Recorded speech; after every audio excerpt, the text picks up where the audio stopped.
for you.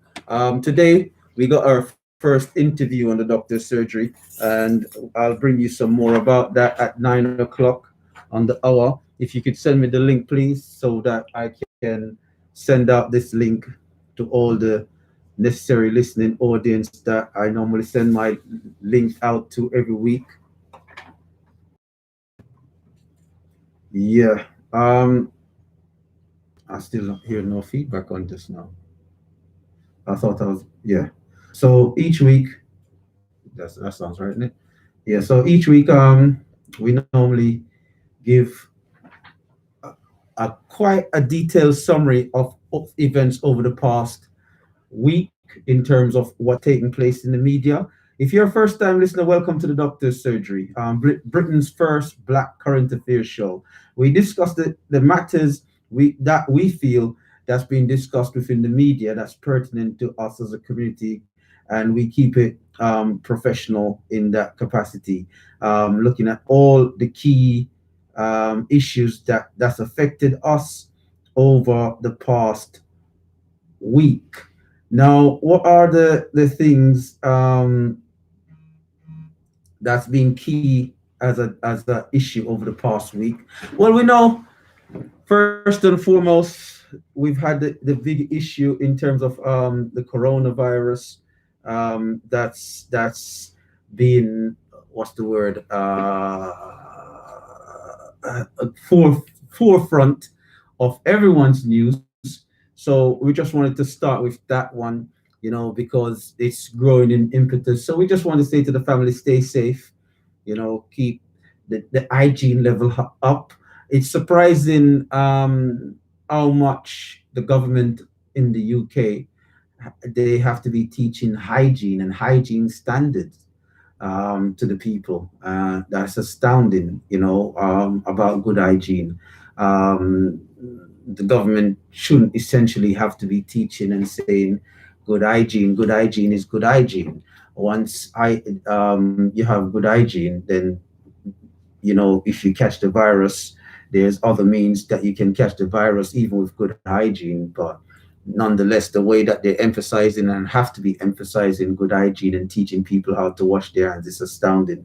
But nonetheless, it is what it is. I want to touch on just a few points from last week. On last week's show, we discussed the issue around Trevor Phillips in terms of his comments that were utilized within the media last week to disparage Black folks. And over the past few weeks, we've been highlighting that, whenever someone tends to throw themselves under the bus in terms of a move that kind of betrays their own, what usually happens is that the very people that they're defending and trying to be a part of, that's usually not their own, would tend to turn against them. And so said, so done. I was so surprised that in such a short space of time, they've turned against Trevor Phillips.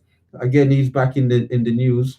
He's been suspended from the Labour Party for anti-Islamic comments that he's supposedly has made, which is astounding how quick the turnaround in terms of him trying to throw his own people under the bus, talking about Black families in a disparaging way. And the next thing you know, they throw him under the bus. So your wife will keep you company, Trevor. That's all I can say. Your wife will keep you company. At 9 o'clock today, we've got an interview coming up with a lawyer, a solicitor. I'm not quite sure what term to use there. And this lawyer is going to be detailing the case of a young man. I'm not quite sure if you've heard the information around Christopher Kasepa. And this is a young man whose story goes that they were in Wales. I'm not quite sure how many other Black folks were there with him, but there were 14 other youngsters of Caucasian background, so 14 white kids and Mr. Kasepa. From the basic information that I've received from the news, I'm hoping to get some more information this at 9 o'clock when we do that interview with the family's lawyer. So basically, it was last June Mr. Kasepa died tragically after being pushed by one or more of these boys into a lake in South Wales and died um, tragically. And it was astounding when I was reading the police report from within the newspaper article via the media outlet on the BBC and other channels, saying that South Wales police have determined that the key suspect is a young man of good character and a intellectual or a good educational or intellectual background. I don't quote me on the exact terms they used, and that there's no public interest in seeking prosecution for this young man. Now, that's astonishing because we know that if a young black guy had pushed another black guy or even a white youngster and caused death, that young black guy probably would never see the day the light of day again outside of a prison. But yet, a white teen can kill, whether accidentally or intentionally. That's what a court case is supposed to determine. Another black youngster, and you hear nothing of it. And we have to kind of flag these things up and offer a more community basis of understanding and support to our own when these things happen. And so we're doing an interview come 9 o'clock with the family's lawyer to get some more information, to get some details on the case.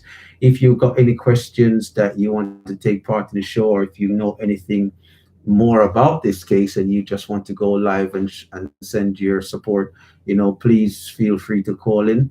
The number to go live and have a chat with us is 0753 9968143. I'll give it again, 0753 9968143. It's the Drs Surgery. So the things that have been pertinent in the media. Let's start with the royal family. It's good to see Harry and Meghan getting some positive press, even though they really pushed for negative press at the start of the week when they first came back last week. There was a lot of negative press straight away in the likes of the Mirror newspaper and the general media outlets, where they would go someplace where they went to a few events and the one white person would boo, but yet the whole ethos of that article would be around the one person booing. But by the end of the week, they've received a massive outpouring of support, especially from the black community, which is positive. We don't knock our own in the sense of however decisions and life choices they want to make. We don't throw our own under the bus. They throw themselves under the bus, should that be the case. And as far as we can see, the couple have been very supportive to the community. So we will continue to support the couple in that sense. As long as you support the community should always have your back, I say. You agree? You disagree? Let us know, 0753 9968143. What else has taken place in the media? I want to flag up a case that came on the media in just a bright flash last week, and it kind of links it to some degree to young Mr. Kasepa's case. Last week, he was announced that a senior police officer in the force, it literally just touched the news briefly for one day, had been charged for being a member, has been suspended and is currently under investigation, as it's come to light that he's a member of a far right racist group, basically. Now, it's amazing that you can have police officers in this day and time that are senior within the force that are members of far right groups. And how does that impact then on all the prior arrests and convictions that this officer has been involved in.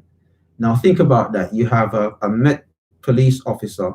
I think they did say it was a Met police officer that's likely to have interacted and arrested numerous, whilst going up the ranks, to have arrested numerous youngsters, black youngsters in urban areas in London. And as a result of that, their lives have been changed through interactions with the youth offending service, or the prison system, or even probations in that sense, based on age. And when these officers' true colors come about, there's nothing about looking into. There was nothing reported about looking into past misdemeanors, or are they waiting until this officer is convicted? If this officer is convicted, is it going to be newsworthy? Are they going to place it on the news? How many times have this happened?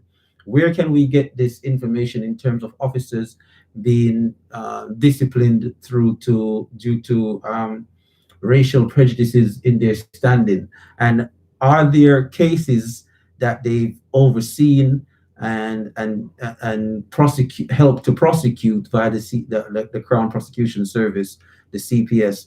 Have these cases been received the adequate reviews that they should have, or they should get, so that racial prejudices, we know that this will cause people to do certain things that are very untoward, in terms of getting that prosecution, because um, there's no balancement.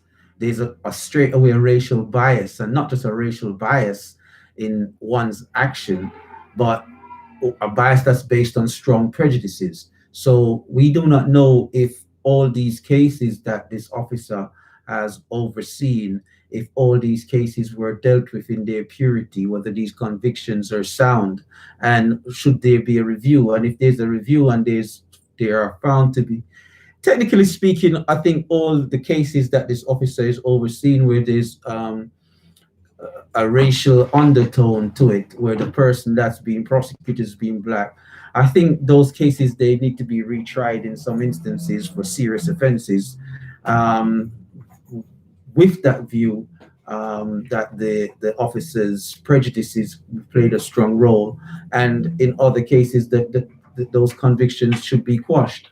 We have to think seriously like this to say how many lives that as this officer damaged, and the fact that the media outlet and the press, they've given very little attention to this information. Now you have a young white girl who has flagrantly taken part in physical action with, was it a certain amount of young boys in was it Ironap or Cyprus or one of those places? And she claimed that she was raped. The video log came out disproving the whole undertone of that she was raped. The media went quiet, but before that video came out that disproved her ridiculous claim, the whole media and press was behind this young white girl. But yet a family's lost a child, to one of the most heinous, in one of the most heinous ways. A child has been killed, and yet you don't get that same outpouring of support within the media. And the media knows about it, because if you Google this information, you will find it on the national sources like the BBC, where there was also media attention and media scope for the young white girl. So you can start to ask yourself the question, because a lot of people love to defend the UK in terms of balancement and fairity, like myself, but it has a long way to go. The UK is still very much so a very racist place, with a lot of racist outcomes and a lot of racist ways. But is it accidental or is it incidental in the sense that it is something that's pushed, this racial undertone is pushed to create division, because the South Wales police that's determined that it's not in the public interest to prosecute. It's astounding. I thought the CPS determined that, not the police. But we'll get some more information on that on the hour at 9 o'clock, because it's very much so something that we have to bring light to, and it's good. I mean, I didn't even know about this until it was brought to my attention by the radio station last week. So it's so much so that it received such a quiet output out there in the media. So it was just brushed under the carpet. And this is why it's so pertinent that we have shows and radio stations like Omega, but we have shows like the Doctor's Surgery, where we can actually create the platform where we can inform and keep ourselves informed with each other. And that's why I said it's very important and it's very crucial that we stay at top of these changes, and the information coming out within the national press, so that we know what's what and what we should and shouldn't do, and how we should and should proceed with not with the information that we have. And these are the key things that we have to focus on. So this week we're going to kind of keep it in and around those bits of information. There was like I said, there was a lot over the past week in the national press, but more so the key thing that's resounding worldwide at the moment is the coronavirus. Are you prepared for the coronavirus? How should you be? How should you be prepared for it? As my producer just said, stockpiling. Are you stockpiling, or are you fine to take on the Muslim way when you don't have no toilet roll? I spoke to a friend of mine. I said, "You got children, man? Have you got your toilet paper in place?" And he turned around and said to me, "Oh, that's ridiculous for the fact that people are stockpiling." And I said, "Well, I said it's not always about whether this virus is going to be as devastating as people feel, or whether it is or it isn't going to be. We cannot really predict and we cannot really guess. We can make the assumptions that as everyone else has made the assumptions, but how do we prepare for the eventuality of what will take place? Should you have rather than not have, and as opposed to just going by the whim of things.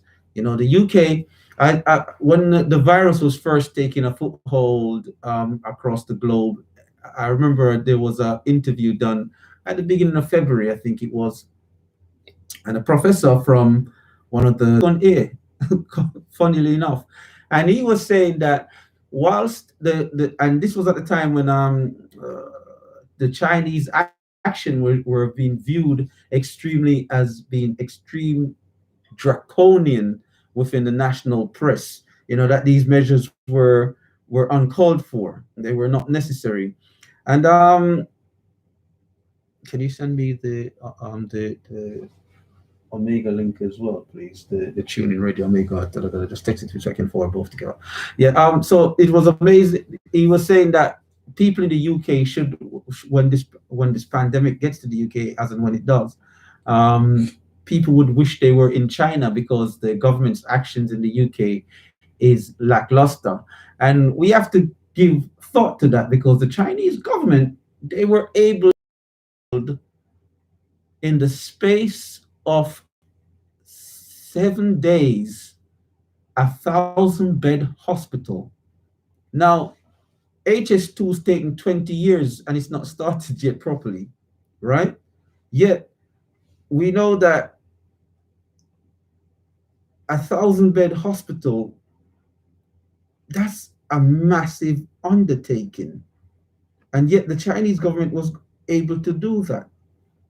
So credit where credit is due. We have to kind of think about how our actions tend to may be impacted by the capabilities of the very country where we live. And, bear that in mind. How do our actions play out? Um, and it's an interesting thought that, we have to kind of look after ourselves, because we can see that should anything go awry, us, or we as within the Black community, we will be at a shortfall. So we have to look out for each other. This division principle and premise that's been galvanized in the community over the years, we have to start getting rid of that. We have to teach our youngsters, to how to survive during times of crisis. And we survive during times of crisis by being vigilant, as well as looking out for each other the right way. When I say look out for each other, I don't mean every single body out there needs to be looking after every single body out there. We look after key people in and around, and we keep our networks tight. And it's quite crucial that we take these steps to support each other as we go along. It's not all the time that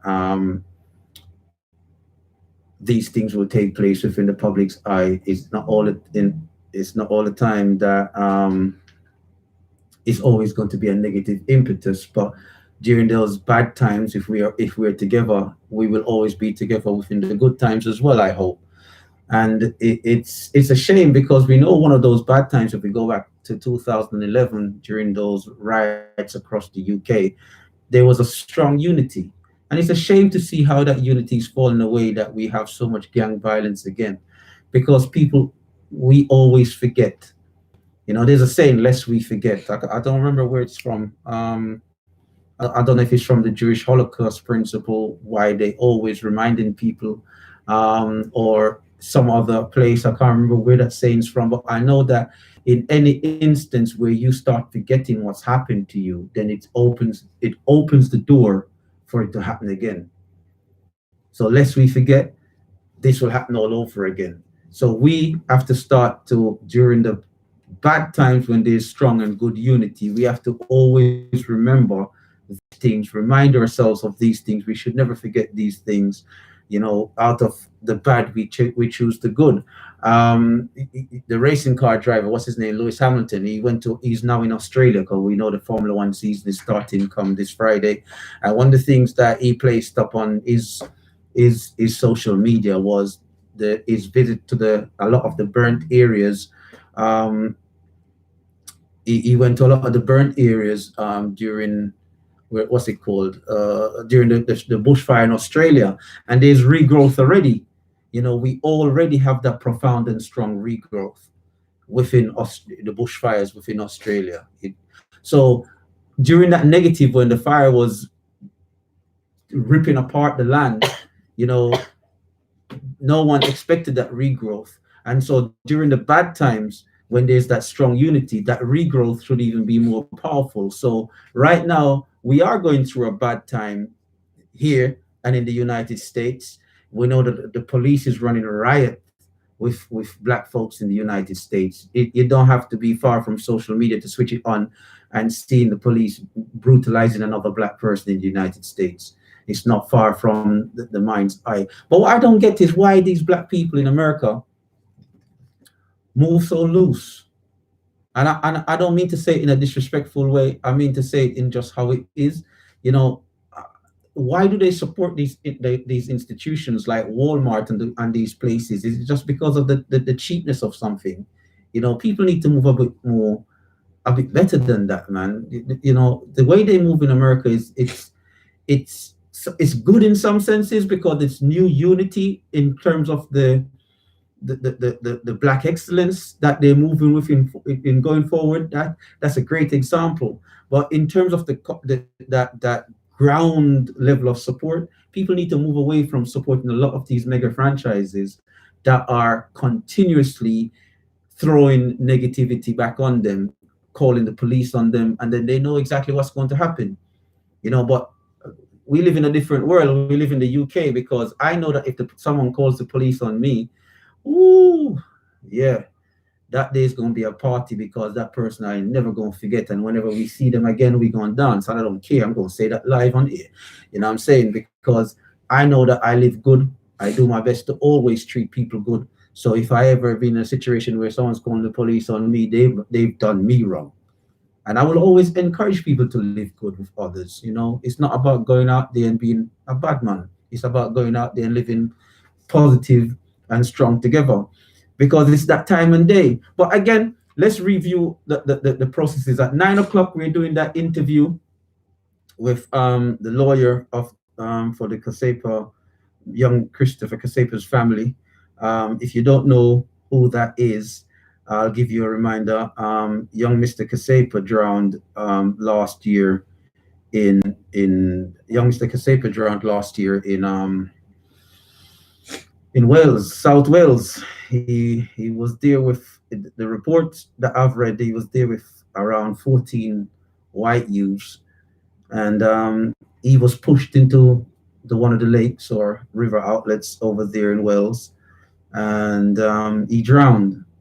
The police investigated and determined that the youngster that did it, the likely youngster that did it, that there was no public interest in prosecuting him because he was a brilliant and smart young lad with a bright future.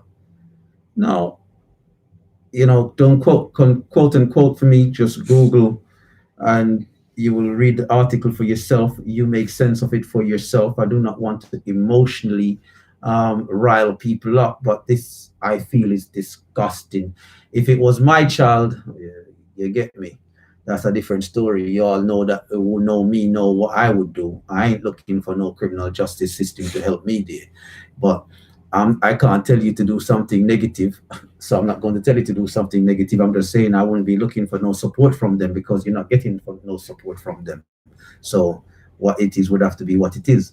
But we have to encourage the process of fighting for this fairness when it's taking place. We have to support the family in their endeavors, because it's not us. We're not the ones feeling the pain. We can always say what we're saying until you're feeling that pain of a loss of a loved one. So what we can encourage is for people to support the process, to understand. And the lawyer, we're going to be interviewing the family's lawyer at around 9 o'clock, as long as when we get through. Um, and we're going to be having that chat to get some more insight on what's really taken place, to get some better clarity. So if you don't know about this case, send this around to everyone so that they're aware of what's going to be taking place at 9 o'clock, so that they can tune in and listen to what the lawyer has to say about the case and where things stand, and what the expectations are, if the family needs any support, or what, just to get some better insight, because I'd love to know more. Like I said, I didn't even know about this. I didn't know anything about this. And I'm a person that, as you know, the Doctor's Surgery is a show that started, what, 5 weeks ago, 4 or 5 weeks ago. And over the last 2 years, my emphasis in creating the show, along with the producer, is to research everything that's taking place in the media, review how the media deals with it over the weeks, and then make that stark compare and contrast between white affairs and black affairs, and look at how the media deals with it. And what we found over the last couple of years is that there's a strong discrepancy between the two. If we go back a couple of years, 2 3 years, we can go back to the case of even the footballers, where there was disparaging comments made about what's his name, Mr. Sterling. What's his name? Raheem Sterling. You know what I'm saying? We all know these cases. We're all familiar with these cases. In recent times, it's the comparison between Kate Middleton and Meghan, because if you notice, they always say Meghan Markle, right? But with Kate, they just say Kate, and then they say Duchess of Cambridge, right? And the Cambridges, they don't say Kate Middleton anymore. They stopped saying that years ago. But with Meghan, they say Meghan Markle. So it's like they're saying, go away. You know what I mean? We don't want to give you that recognition. So we're going to say Kate Middleton, because we don't have the manners. So I ain't got none, right? We're going to say Kate Middleton, yeah, and we're going to say Meghan, Duchess of Sussex. That's all, right? So we're flipping it around. Anything they do to you, do it back to them. If they done it to you, it's a green light to do it back to them. That's my philosophy. I deal with an eye for an eye, a tooth for a tooth. I have no a nail for a nail, anything. If you juke out my eye, I'm looking to take both of yours because my one eye is as valuable as your whole family's eyes. That's as far as I'm concerned. So the way that I see it is that, we have to take a stance against foolishness, against unnecessary prejudices. This country's come such a long way. This country's come such a long way in the sense that there's so much good people in this country. And there are a lot of good people in this country. I've met so much good, and I'm talking of all nationalities. I'm not just talking about black folks. And anyone that's listening to this show that's of a different ethnic persuasion, that's not black, what I mean, is that this show isn't a show to try to create a divide between black folks and white folks, or black folks and Asian folks. This is a show to discuss the underlying undertone nuances that are still there, that are still profound, that you see dragging and carrying on racism. And if we can't discuss these nuances in public, if we have to be ashamed of them, then this country isn't liberal enough, and this country isn't equal enough for us to really grow and become our own community as we should. And a lot of these things, they have to be flagged up. A lot of our own behaviors set the undertone for the problems we have. And I say that unapologetically. A lot of these, what's the word that I use? Compromises. A lot of these compromising scenarios that we tend to find ourselves in. So if we're in a mixed relationship, it's difficult for someone in a mixed relationship, a black person with a white person, or a black person with an Asian person. It's difficult for that black person to be too strongly pro-black. We know that because when I've researched and I looked at the comments of someone that's in a mixed relationship in public to someone that's in a black and black quote relationship, there's a stark contrast within the comments. I saw an interview with, no, I'm not going to go there this week. This week, I want to keep it focused around these issues. So before I even run into the interview in the next few minutes, I want to highlight again, because again, it's about discussing current affairs over the past week. I want to highlight again the fact that senior Met Police officer, a senior Met Police officer, and this links back to South Wales, because we would say that the Met Police is the benchmark of police in the UK, wouldn't we? Because that links back to the Scotland Yard and all that stuff, right? So a senior Met Police officer has been suspended for links to a far right group. That's white people jargon for saying they found out that this policeman is extremely racist. For those that don't fully understand those jargons, yeah, they found out that this policeman is fully racist. Now, to be a senior police officer, for those that don't know, I have to speak. I hope I'm not condescending. I'm not letting anyone feel condescended. I'm doing my best to speak to a vast array of people that are listening and not lose anyone along the way. Now, to be a senior police officer, you have to go through the ranks. You used to have to go through the ranks, and it's likely that this officer went through the ranks of beat patrol all the way up. So a certain amount of arrest and promotion, and crime solved and promotion to get to where the position they're in today. Now, as a senior Met Police officer, it means you're interacting with a lot of black people within the community. Am I correct in saying that? If you're interacting with a lot of black people within the community, and as such, how many of those cases will be reviewed? Should all these cases be reviewed? Because they may, and there's a strong likelihood of prejudices within those cases. Should those cases be quashed and thrown out? And why is it that it was only mentioned once at a whim and not more seriously discussed? Is it because of the coronavirus? Maybe, I don't know. Because we do know the coronavirus is kicking up a storm right now, and it's gotten the eyes of the world looking at things as they are. So it's taking the 95% of what's taking place in the media. Everyone's talking about the coronavirus. But one of the things that I learned a long time ago is that whenever there's a crisis, that's when a lot of the nastiness of this society comes out, because it's overshadowed by the crisis. And the nastiness that's coming out is, one, young Mr. Kasepa's case, where the police, the South, the Welsh police, and we know the Welsh are some of the most racist people in the UK, the Valley people, especially the Valley police.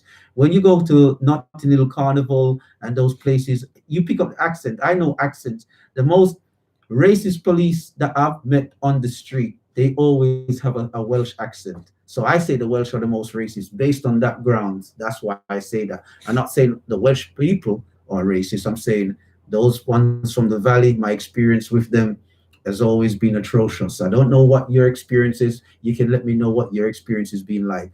So it's not surprising that the Welsh police has taken this stance.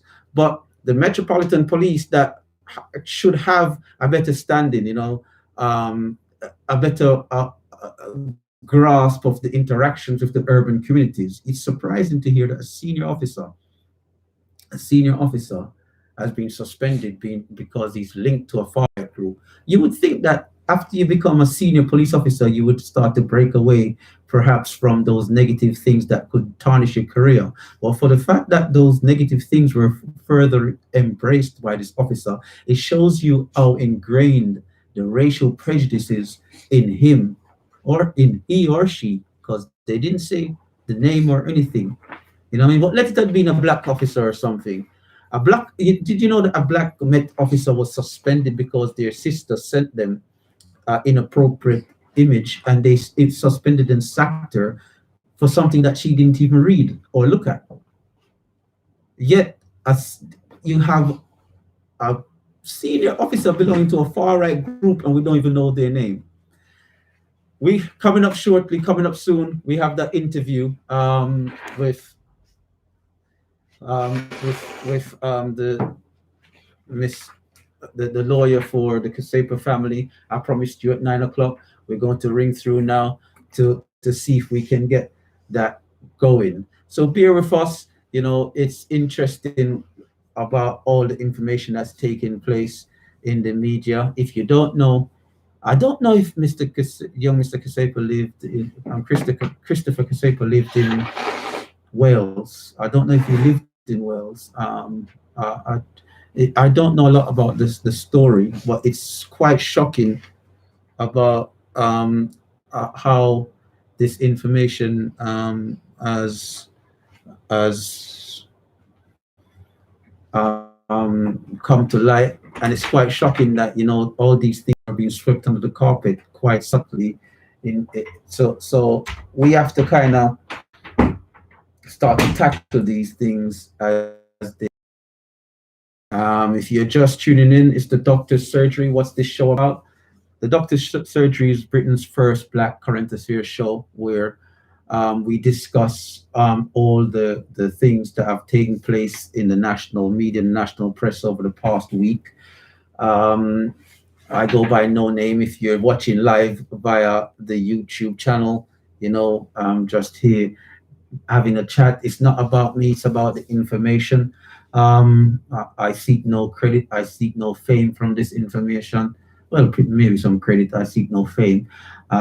It's just about bringing you the information as it is, in the best light as possible, so that we can have that discussion, we can have that dialogue. In order to discuss a lot of these sensitive subjects, we have to understand that we as a community, we have to discuss those difficult subjects, those difficult subject areas, and bring them to light, not to bash our own.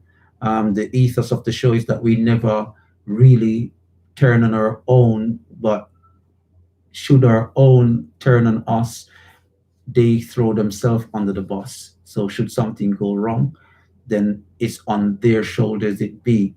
We always highlight that in European psychology is taught that once someone turns on their own, then they're the most untrustworthy person that you will ever meet. That's what is taught in European psychology. So they will never trust you should you turn on your own. Always remember that. We've given examples over the past few weeks, and each example that we've given has come to light.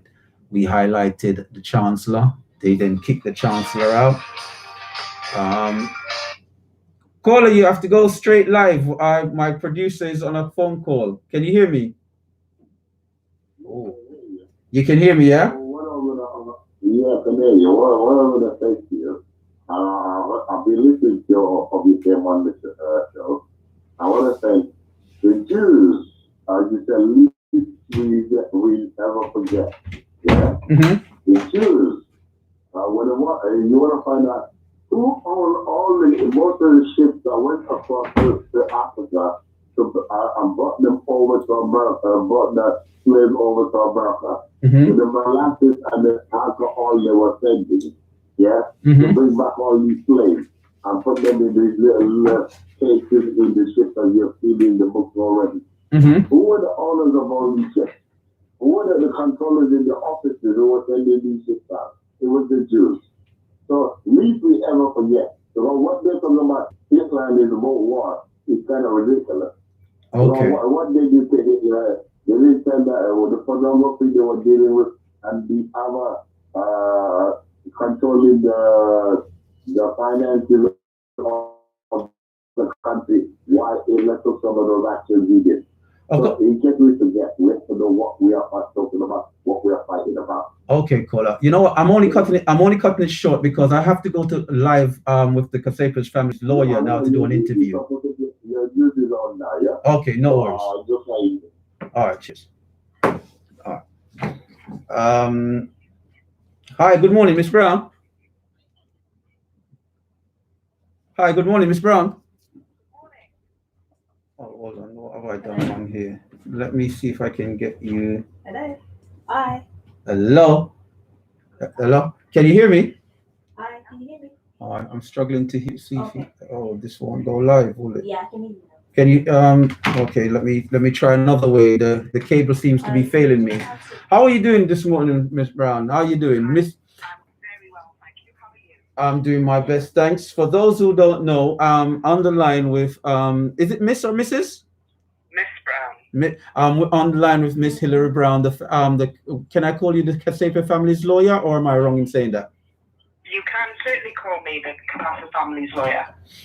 Can Miss Brown, young Mr. Christopher, can you give me some background as to this case? Because this case is not received the media attention that I think it should have received. It's very sparse in the media. I saw some information on the BBC and a few other outlets, but the information is very limited. Can you give me some background as to the case with young Christopher? Yes, young Christopher was a lovely young 13-year-old boy, full of life, full of laughter, who loved football, who went out one day with his friends on the 1st of July of 2019 to play football, as he told his mum, and ended up dead, having drowned in a local river. So, Mr. Kasepa lived in Wales, did he? Okay. He did, yes. Christopher lived with his mum and 6 other siblings in Mountain Ash in South Wales, yes. So from the limited information that I've seen in the media, at first I thought it was a school trip that he was on, because it gave an impression that he was with 14 other young men, was he?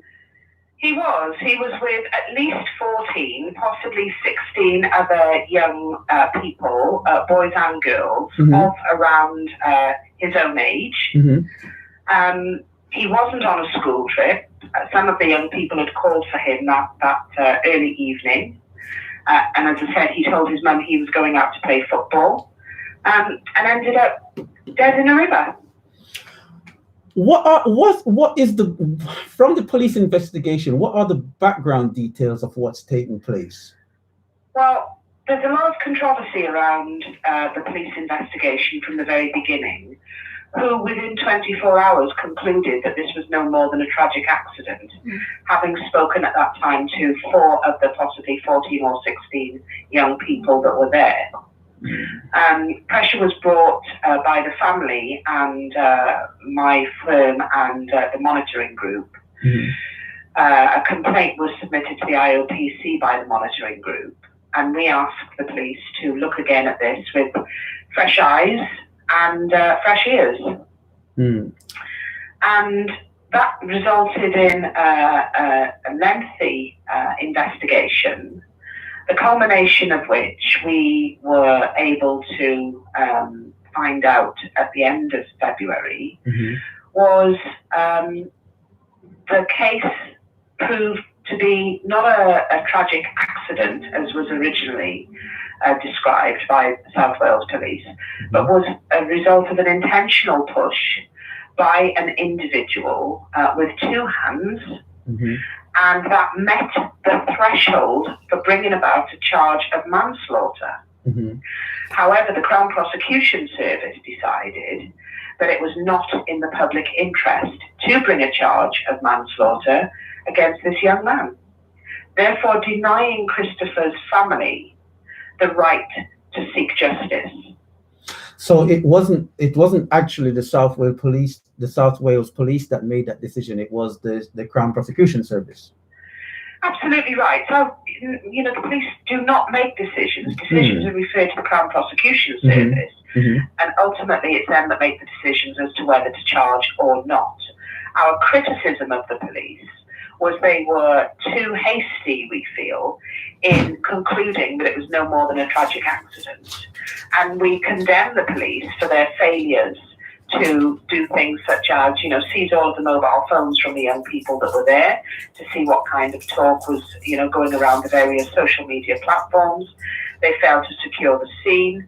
They failed to speak to all of the other individuals that they were there. And yet, before the conclusion of the investigation, they were already of the opinion and were verbalizing the fact that, in their opinion, it was just a tragic accident. So do you feel that based on this early action that it set the precedence for key evidence to have gone by the wayside prematurely? Without a shadow of a doubt. Without a shadow of a doubt.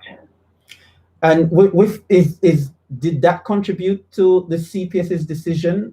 Was there a lack of evidence why the CPS made that decision, or was it? Well, to be honest, we don't know. We have asked for a review of the CPS decision, and that review is being undertaken as we speak. But because of the ages of some of the young people involved, there are, quite serious safeguarding issues. And so the police have been very protective of revealing who has said what and what are the pieces of evidence they have managed to gather. We know that some children were spoken to initially and then changed their story. And so, which young people they were, what their first story was, what their last story was, we don't know. We don't know because the police have been very careful and cautious not to disclose and identify anybody. I was a youngster at the time with the Stephen Lawrence case, but this has a strong reminder in my mind, listening back all those years ago to the Lawrence family and what took place then. Are there, as a lawyer, more than me, is there a strong correlation between the two? There certainly is, without a shadow of a doubt. Some of the same criticisms about, failing to secure the actual scene as a crime scene, failing to speak to a number of witnesses quickly, very quickly. And then knowing that people told a version and then changed a version, and then quite late on in the investigation, another person who was there at the scene was then later identified. How was this allowed to happen? How was this allowed to happen? So, is there any evidence of a cover-up? Because it sounds that if stories are changing, and there was this clear process of not following the recommendations that would have come out of the Stephen Lawrence case. Is that going too far at this stage? Well, at this stage, we don't know. What we know as fact is, in the first instance, South Wales Police were saying this was no more than a tragic accident. And yet, the evidence that they managed to gather satisfied the CPS that it met the threshold to bring a charge of manslaughter. Now, that's very different. from first impressions. So Very, very different. So what is the next step? What's the next stage for the family? What's the process at hand? Well, the next stage for the family is to await the outcome of the review of the CPS decision. And if the CPS maintain their original decision, we will seek to judicially review their decision. Okay. I mean, we will continue to stay abreast of the information, and I'm hoping that I can speak to you again in the future to get an update. Should there be stages? Before you go, I was doing my checks. Are you the same lawyer that's supporting the Windrush family? I'm sorry to put you on. Yes, I am. I mean, that's another day of speaking. But how is that process? How is that process going? It's very slow. It's very slow, and it's not what it was meant to be. And it is certainly nothing like we hoped it would be. People are finding it still very difficult to access, both the compensation scheme and also there seems to have been a huge slowdown of the momentum to issue biometrics cards to people to prove that they have the right to remain here in the UK. The battle goes on. Okay. I'm hoping, as I said, I'll hope to speak to you again in the future, Ms. Brown. Is there anything that you'd like to give to our listening audience before you go, or do you feel that just please, the situation in relation to Christopher is a tragic one that no mother should have to go through. It could have been anybody's son. Everybody has the right to access justice, and Black lives do matter. Is there anything that our listening audience can do in the interim to support? Well, absolutely. There is a crowdfunding page that's been set up. Donate, even £1 will help. We have a target of £10,000 that we need to kick off a legal fight. There is a march going on in London on the 21st of this month, where there's going to be a heavy Welsh presence screaming and demanding justice for Christopher Capessa. Please come along and support. Oh, okay. What is the fund? Do you have the information for this the funding? Yes, it's a crowdfunding site, Justice for Christopher Capessa, and it's justice and the number 4. Christopher Capessa. Okay, I've been saying his name wrong. Oh dear. Where is the march taking place? We know it's in. You say it's in London, right? Where is the march taking place? It's in London. I'm not sure where it's starting and where it's finishing, but it's all over various social media platforms. Okay, we'll look into that and we'll broadcast as and when we have hopefully next week. Thank you very much, Ms. Brown. And thank you for your time and thank you for your interest in this case. Thank you. I look forward to speaking to you again because you got a lot of information that we need to get out there. Most certainly. You take care. Have a good day. Okay, bye for now. Bye. Yes, that was Miss Hilary Brown, the family lawyer for the Capessa family. I've been saying it the wrong way around. Sorry for my dyslexia. I do apologize. As I said, the case was only brought to me over recent days, last week by the station, and I was so surprised from what I read. It's unbelievable in this day and time about what's taking place. And as I say, we have to support each other, and it's not about it's just black folks. No, this is not what we're pushing. It's about everyone supporting everyone. But over the years, it's been said on a lot of outlets that we have to clean up our house first and so forth. This show is actually starting to push about taking action. The necessary task. Let's have those debates that are current and at the forefront, and making steps to ensure that each and every one of us support each and every one of us. We are only as weak as the weakest link in the chain. And, we have to start doing that. So I would love for people to go to the crowd funding site, Justice for Christopher Capessa. Christopher Capessa 4. So Justice for Christopher Capessa 4. And make a note in your diary for those who can make it for the 21st of March, 2020. That's next week, isn't it? No, that's in just a week and a half.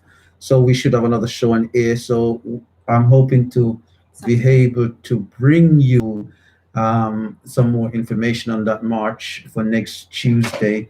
And our thanks again goes out to Miss Brown for taking the time to speak to us here on the Doctor's Surgery, Britain's first current affairs show that deals with current affairs matters. We broadcasting live on omegafmradio.co.uk, Omega 104.1. Omega London TV presents on YouTube. We also, if you search under the channels bracket, the Doctor's Surgery, you can watch a live stream of what place in the studio, as well as our Facebook and Instagram. You can go onto our YouTube channel, the Doctor's Surgery, and you can see past shows and having that discussion. I went so fast I even failed to. I should have. Yeah, I went so fast. I should have asked Miss Brown her take on the accusations towards this senior officer that's been, but it is what it is. What is your take on it? We had a caller before that we had to cut short with Miss Brown. He was talking about, lest we forget, there's a lot that we need to remember. Everyone, and what the caller was saying, that even though other races or other ethnic groupings or other religious groups has gone through their own difficulties, of which we do not propagate to be a good thing, we have to also recognize each and everyone where they have had a negative impact on us.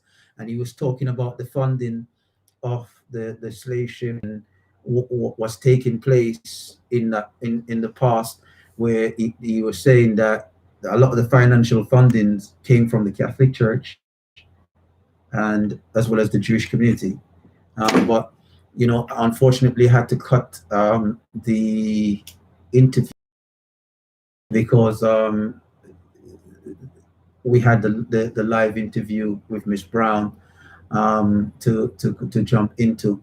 But if you want to take part in the show and you want to give us a call, it's the Doctor's Surgery.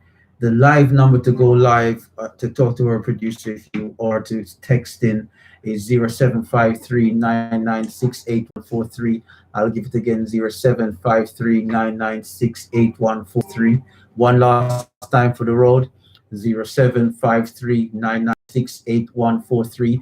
Let me know how you're feeling. Let me know how the interview came across. Is there anything that you'd like me to find out and establish? Because we understand that Miss Brown is a very busy lady, as doing a lot for the fight for the community, and we have to give recognition where recognition is due.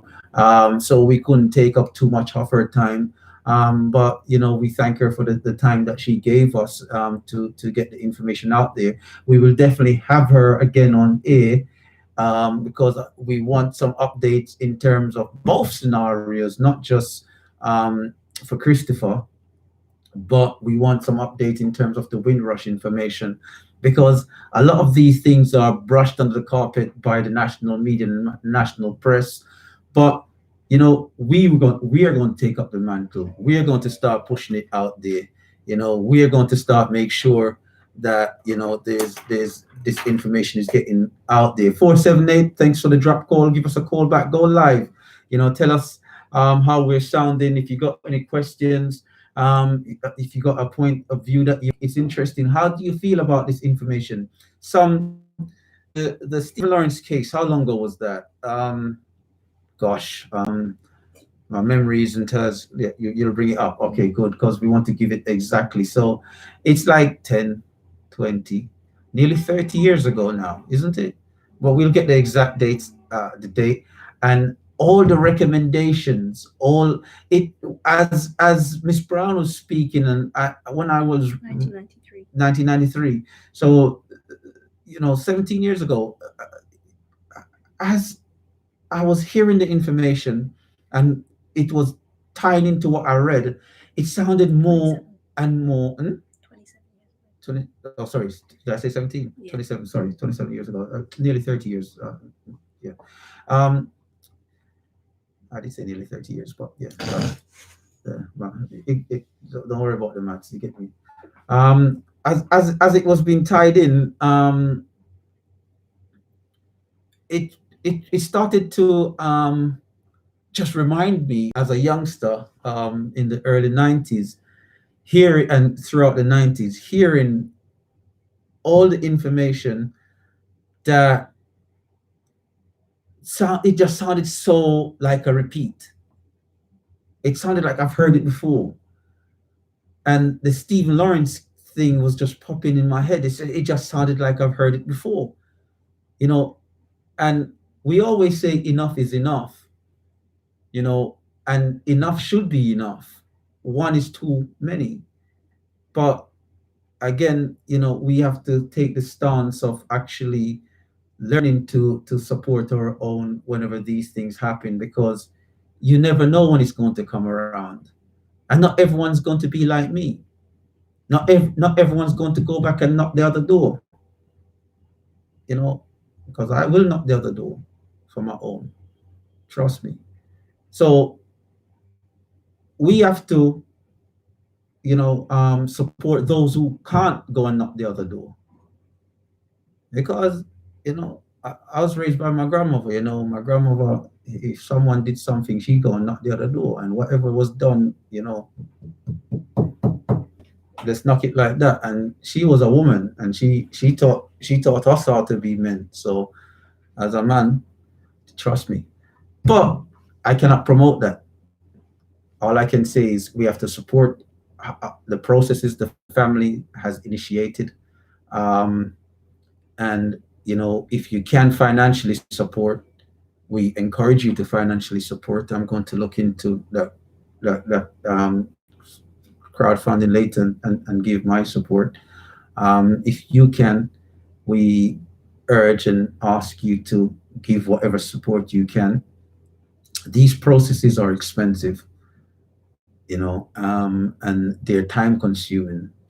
So if it does crave a lot of money, it does crave a lot of spending. So we urge that if you can, and you can give big, give big. If you can give little, give little. If it's £1, give £1. If it's £100, give it £100. If you're rich, and you want to give a 20,000, give what you can. Get the process going. Let's start to support each other. Let's set that example. And if people outside the community want to come in and support the community as well, we appreciate that. But let's stand up for our own, and let's stand up for what's right. Let's get rid of the negative, and we start, moving forward in a positive way, positive actions that lead to positive outcomes. It's not just about talking. Action speaks louder than words. So let's start making those correct actions in terms of our forward movement. So if you're just tuning in, we had an interview at 9 o'clock. This show, if you want to listen back to the interview with Hilary Brown, the lawyer for the, I'm sure she said Capesa. I was saying Casepa, right?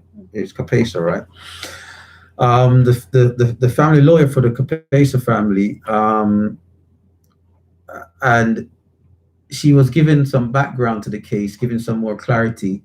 It was explained that young Christopher had gone out with friends to play, and it resulted in his death. The crux of the story goes that a lot of the people that are around young Christopher at the time of the incident, tragically, were white, and the police investigation into it was extremely premature. in their conclusion. So there was a loss of valuable evidence. Now, if you can imagine it was the other way around and a white child had died, I can guarantee you that that black child that did the pushing would be in prison right now. You know, they would have beaten him half to death first in this police station, probably, and he would have been in prison now. So it's something that we have to fight for. If you have to keep fighting for justice, it is what it is. You know, it arcs back to the saying that they say when it comes to justice, justice means just us. It's just those that it's intended to be for. But I'm not going to go into that jargonism at the moment. We just want to make sure that the support is given. If you can make it to that march, go to that march. People like to say it's modern day Britain, but it is. It's 2020, and we have to have that clear vision right now. We have to know what we want and what we expect. And we take what we want and we take what we expect. We shouldn't be waiting for handouts. So, as such, we need to take it as it is, and we need to go and demand what it is that we expect and we want. It's not, we shouldn't be begging for anything. We should be going out there and demanding that justice is served. If it's an accident, then it's manslaughter. It's not what's it, accidental death, right? Deal with it as it is. You shouldn't have pushed him. Be glad that this is a family that is forgiven, because if it was my family and you pushed my family and caused that, then trust me, a different story with me. So all I'm saying is, let's get some justice served right now in the UK. If you want to call in, let us know you're listening. 0753 996 8143. I'll give it again. 0753 996 8143. That's the call or texting line. I'll give it again. 0753 996 8143. How can we manage with the constant hypocrisy and constant racial prejudices that we're constantly meeting within the British media, the British press? The British media didn't even cover this.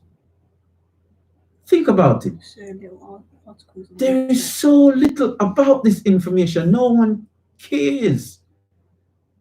Think about what is being said here, people.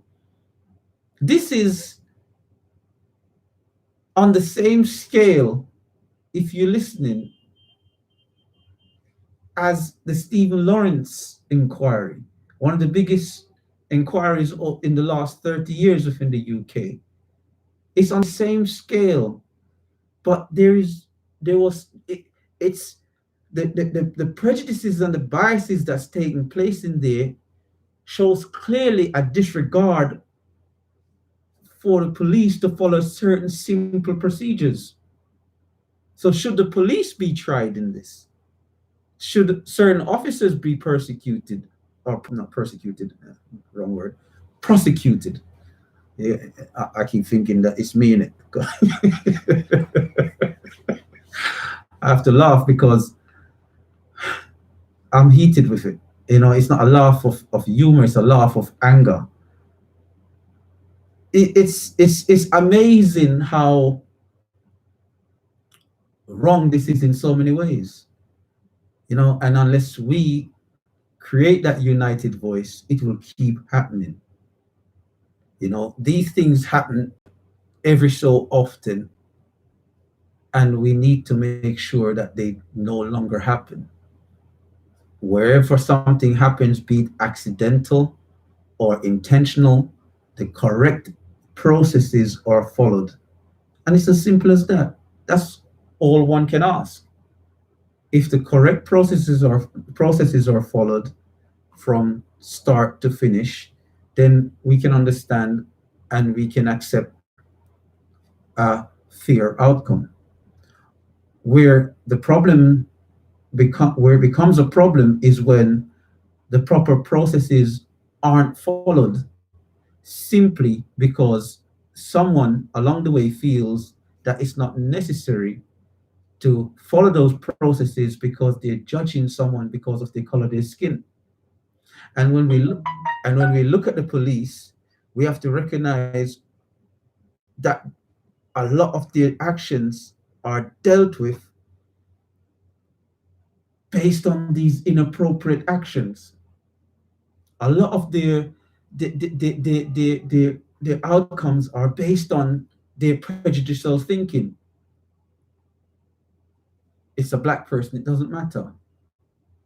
And it's not that they in their head said it's a black person, it doesn't matter. It just doesn't. It's like it's an in a lot of cases it's just like a natural thing where it doesn't matter. You don't need to put that effort in because who cares? This is the thing that we have to always recognize and realize. Can you just throw text saying I'll call back here? These are the things that we have to naturally realize that if we don't stand up and squash these bugs, when they manifest, then it will always grow into something much worse. When we take the United States for an example, what's that guy in Florida called again? George, I can't remember his name. I'm so sorry. George, the guy, the Trayvon case, Trayvon Martin, yeah, where he was walking home and was attacked and was killed.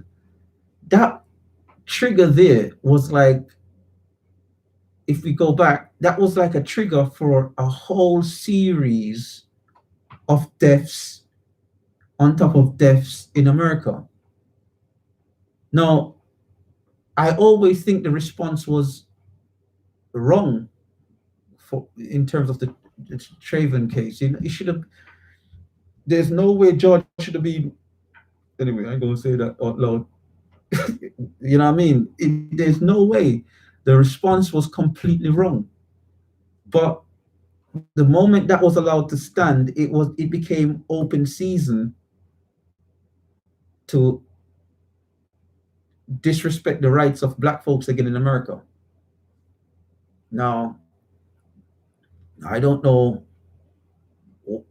if there's an agenda towards this or what the case may be, but it doesn't bode well. And we have to always make sure that these things don't carry on or happen again to anyone. No mother, no father, no brother, no sister should be feeling the pain of loss, an unnecessary loss. When someone's not ill and you just lose someone just like that, it's a very hard pill to swallow, and no one should be going through that pain whatsoever. So that's my take on the whole scenario. I'd love to hear from you. 0753-996-8143. I'll give it again. 0753-996-8143. One last time for the road. 0753-996-8143. It's very sad. And then when we look at a scenario where a senior Met police officer has been suspended, these are things that, like I say, I listen to the news. These are things that have they just go by like a flash in the news. Unless it's a big deal like Meghan and Harry, then it doesn't get much airplay. If you notice, the ones that get much airplay are the ones where they can utilize the information to bash black folks. Those are the ones that get airplay. But where it's the other way around, where there's a major dereliction of duty on behalf of a white person to a black person, it's played down. And we have to ask ourselves, what causes that downplay? You know, what causes that downplay? And we have to look at these things in greater detail. Yeah, let them go live. Come, we have to look at this in in a greater principle. Sorry, I just lost my train of thought there because I'm multitasking. So we have to look at these things when we hear these flashes within the news. Bring them to my attention, because I'm one person, my producer makes two. We can only monitor the media outlets so much to bring that information. And thank you to Omega and Omega Management for bringing Christopher's case to my attention. I have the hats off Omega Management. They've done an excellent job in keeping abreast of information in terms of things that impact with the community. They've been one of the main proponents of 14 Dead, Nothing Said over the years, credit where credit is due. So, we have to always keep these things in media, to the media and the media's eye. What Issues with donating, that's all. Okay, so the caller wanted to know some more information about donation. Look, there's issues with the page. There's issues with the page. Yeah, you can't donate, or there's problems donating. Okay, so if you're struggling with making that donation, keep trying. Fun, innit? So we just give out the page and it get trouble already, unless it was giving trouble from before. But I hope it can't be. Well, keep trying. It might just be a little technical glitch. Sometimes these websites have these little glitches. But keep trying. Make sure that we get that figure up to that mark, that benchmark of £10,000 and beyond. Beyond. Definitely. If someone has the link and you can send it, you can text it into the station. We can share that link. So it's 0753996843. So we can give the exact link so people can just click on it. Once they type it in, it goes straight there. 0753996843. I'll give it again, 0753996843. So to jump back in, so the news is always very subtle in how they censor information that's pertinent to us, and we have to be mindful of that. They might mention it, but it's a single mention. I can watch news all day for 24 hours, and then at 2-3 o'clock in the morning there's something different that's said momentarily at that, as they would say, ungodly hour at night, and then it's not mentioned again for the rest of the day. So the news is these news producers and these people, they are very clever in their subtlety. Now they present things. Now, do they feel that if they present certain information, it's going to come across as racially motivated, racially charged, that could lead to riots and so forth? Because we have to think as such. We have to think that the information that we get is very censored. We do receive a lot of censored information in the national press and the national media, and that information is also going to be censored down to the demographics of who that information is going towards and what level of information that those certain demographics will receive. And we have to follow how that censorship works. When it comes to the black and black community in the national media and the national press, they like to harp on around black and black violence, and that's one of the things that angers me with the youngsters and the young G's out there. We have to recognize that we have so much to offer, that this gang violence and this violence towards each other, that needs to be secondary. You know, that needs to be something that's set aside so that that commonality becomes stronger. And I strongly feel that this enmity towards each other is pushed by the British media and the British press. I strongly feel that. I've always felt that anyone that's doing any work within the community groups, that's doing excellent work in causing a subsidence in gang activity and gang violence, they are then discredited along the way and thrown under the bus. You know, the reason being is because the it's like they want the focus to funnel strictly towards government and governmental organizations. This country is a whilst it's a very uh, fair country in a lot of senses, it's very peculiar in how it takes on certain things and how it controls certain things in what they call the nanny state. So it kills entrepreneurship, and the entrepreneurship that it kills tends to be entrepreneurship where black folks thrive. So where you have young community groups going up and doing excellent work in these areas, whenever the work becomes too good, those groups are attacked, or individual within those groups are attacked. You know, there's all that it's like there's always an air of distrust when it comes to black organizations in the UK. You know, and again, within the nanny state system, you know, they censor a lot of the information that we receive. And so when we allow that devil in, and I don't mean it in the sense, again, as I say, week in, week out, I don't mean it in the sense of I'm calling a specific group or race the devil. No, that's not what I'm doing. I said when we allow that devil in, as in negativity, when we allow that negativity in to the debate or into the topic, that's what then causes the lack of cohesiveness and the breakdown of whatever we're doing. And we have to keep that devil out. Literally, we have to keep those negative aspects of things out. Do what you say you're going to do on the tin and keep it as such. You know, because when the problem comes in is when people don't do what they say they're going to do. And us as a people, disappointment doesn't go a farewell way. So, if you want to listen to the interview again, it'll be back up by the end of the show, and it'll be up on the YouTube channel, right?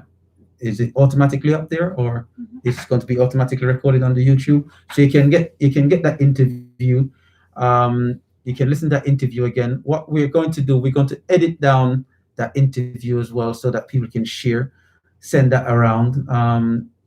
You know, you can send that YouTube rather than sending the going back into the subject matter of what I mean. So when you see information in the news, we have to take it, you know, as it is, as and when. And these are the things that why we say we need our own current affairs show to discuss these topic areas. Now, one of the biggest pieces of news, along with Mr. Young Christopher's case over the past week, that's come to light is that a senior Met police officer, and how many people knew about this? A senior Met police officer suspended for belonging to a far right group. You know that's usually neo-Nazis and skinheads. How these things are taken. It's a Drs Surgery. If you're a first-time listener, welcome. We bring you this show is about being Britain's first Black current affairs show, bringing you all the pertinent information that's taken place in the for the last week for active dialogue and discussion. You know, we know that, but it'll be good to speak to someone as and when so often. So I'm not always just rambling. It's a call-in show, you know. For the next 5 months, we got a 6-month pilot window, and I hope the show's being received well. I hope you appreciate the show, the hard work that goes into the research in the background to make sure that we got everything that's been in the media over the past week, analyzing it and then bringing it to the forefront. The big news topics of the day: young Mr. Christopher Capesa.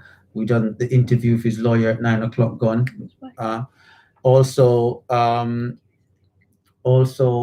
you found the link. Yep. It's working now. Should be. Okay. Also, the police officer, the senior police officer that's been suspended for far right for their far right views, or being a member of a far right group, rather. And then the biggest topic of the day is the coronavirus. Has it been impacting on you? Has it been impacting on your family? How have you prepared for it? Have you prepared for it? Or I saw this guy in a shop telling a shopkeeper off for wearing a face mask and gloves. And I thought it's like black people have nothing better to do. I couldn't believe that the man was in the shop bothering the shopkeeper. Now, if I was the shopkeeper, I would have been doing the same thing. I would have been in my mask and my gloves, because I'd be handling money and I'd be handling a rapid foot traffic of people. And if I had the access to the gloves and the face mask to protect myself, why wouldn't I? Especially if I have elderly family at home, because it's not always about the individual that you see; it's about the elderly. And it annoyed me so much seeing that video of that black guy chatting foolishness in the man shop. If it was my shop, I'd have fling him out. You get me? He'd have been turning his back to me and he just feel a bottle licking in his head. So dish-ling-ling, and he'd wake up outside. I'm not even joking. I'd have fling him out my shop. Boss he said and fling him out my shop. Because it leave people alone in their premises. It's not about the young and virile and strong individuals. It's about the elderly. A lot of people are saying, oh, it doesn't affect this group and it doesn't affect that group. Well, let's hope that's the case. I'm not going to say you should be sitting on a wall and shouting that down the road. I say you keep that quiet. It's not everything you chat. Keep it quiet. Don't bring no attention to things that's beneficiary if that's the case. Let nature take its course. We say that nature is going to take its course. Let nature take its course. Poor English there, but allow nature to do its thing.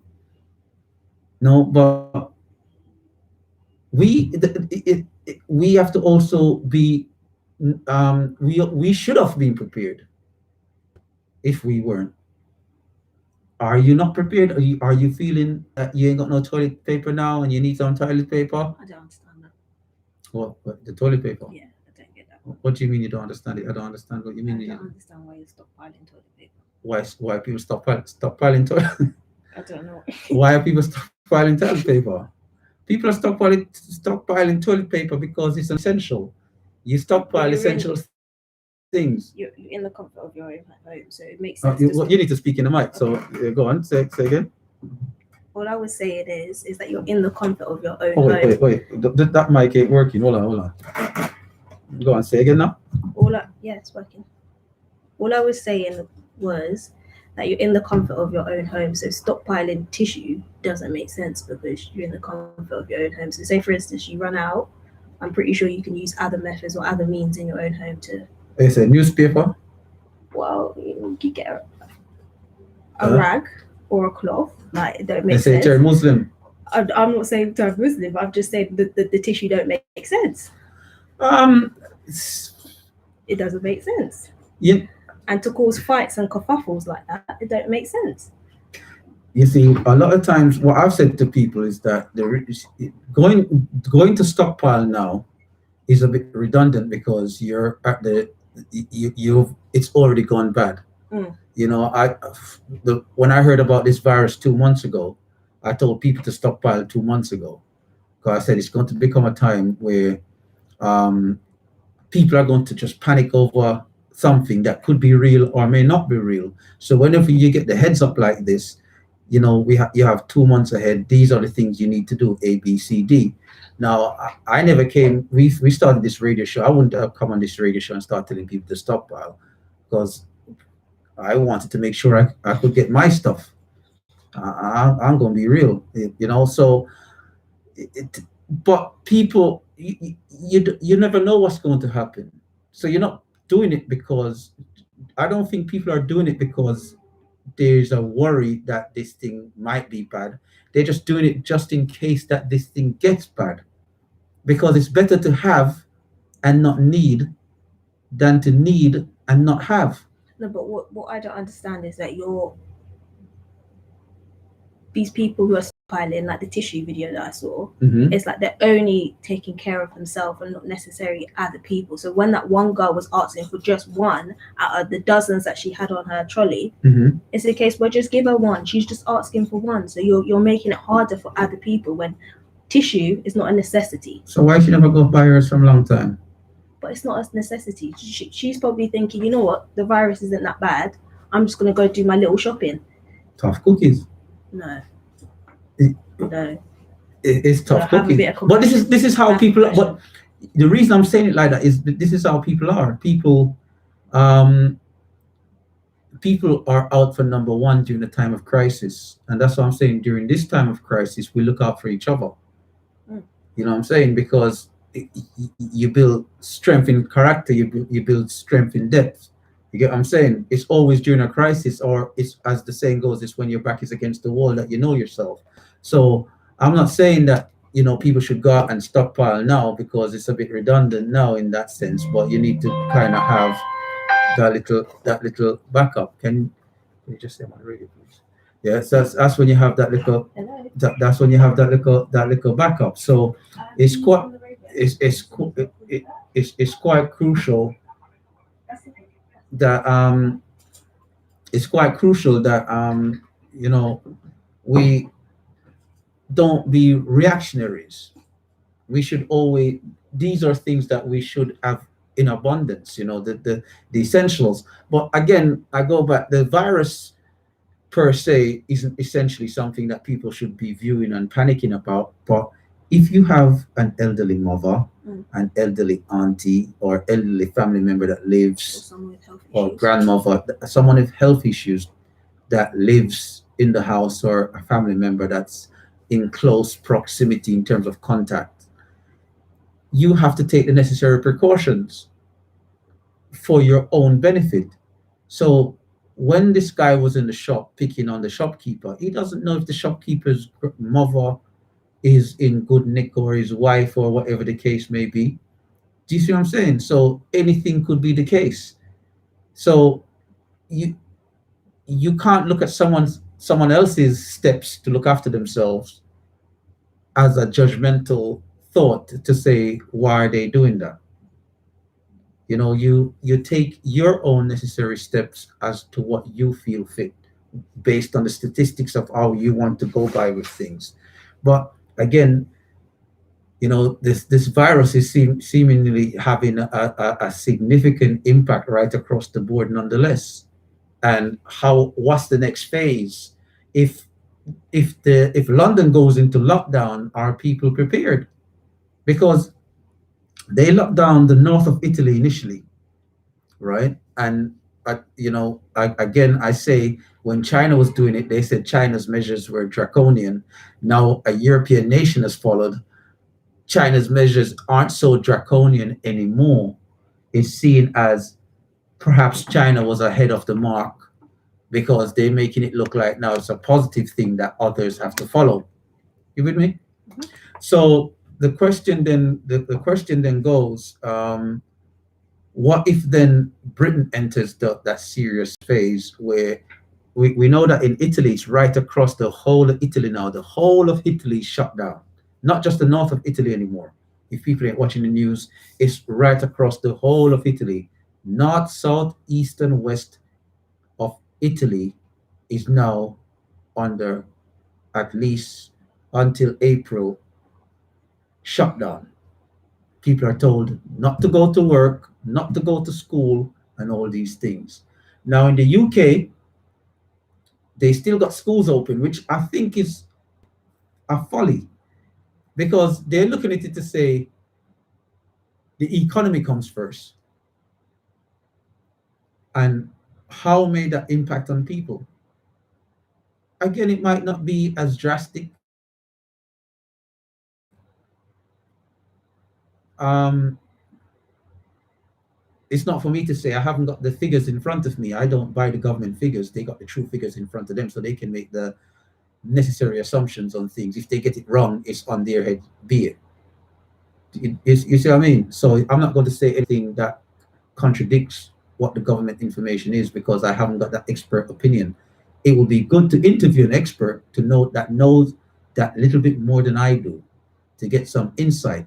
But on every independent interview away from what the UK government is saying, that independent person as highlighted, we got to go for the news. We catch you back on the other side. We have to go for the news. News and views around your community. This is the amigoradio.co.uk news at 10. The whole of Italy is on lockdown because of coronavirus. Everyone is being told to stay at home, apart from for work and emergencies, until the 3rd of April. Michelle Uselli is an intensive care doctor in the Lombardy region. We have a lack of doctors and nurses. We have done much better prevention training to protect our health staff. We don't need infected heroes. More than 9,000 people have been infected with COVID-19 in Italy and almost 500 have died. The Foreign Office is now advising against all but essential travel there. People arriving in the UK from the country are also being told to self-isolate for 14 days. England's Deputy Chief Medical Officer, Dr. Jenny Harries, says the country needs to be prepared for more infections. We will see many thousands of people infected by coronavirus. That's what we're seeing in other countries. And the important thing for us is to make sure that we manage those infections and make sure that those individuals who are most affected, so our elderly people, particularly those with chronic underlying conditions, get into hospital and get treatment. But apart from basic hygiene, we're not being advised to change our daily routines for now. An American lawyer says Prince Andrew has completely shut the door on cooperating with the investigation into the late sex offender Jeffrey Epstein.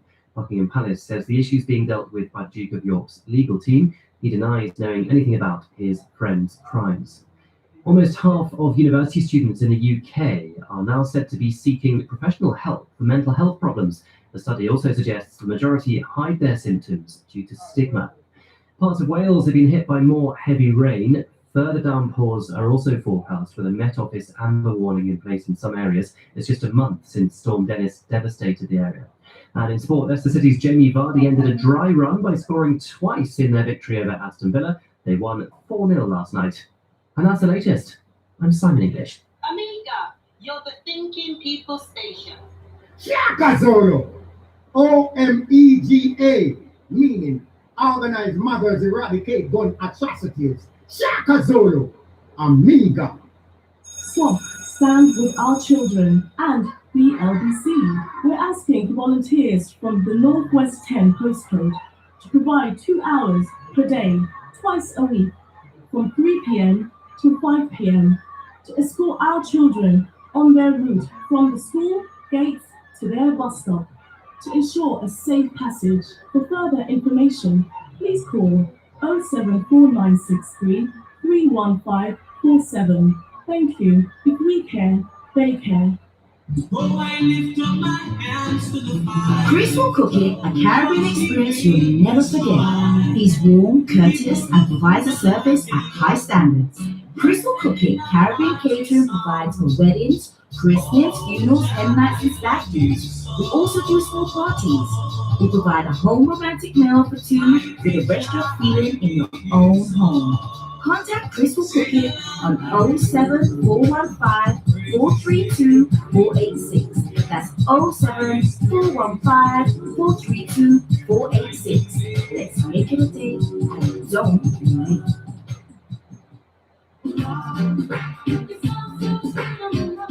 Hey, I'm trying to get through to you.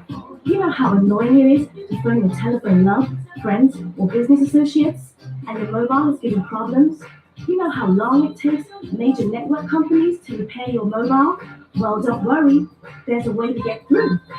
Repair all major brands, software updates, battery testing, RF testing, refurbishment, technical support, 15 to 45-minute repairs in most cases.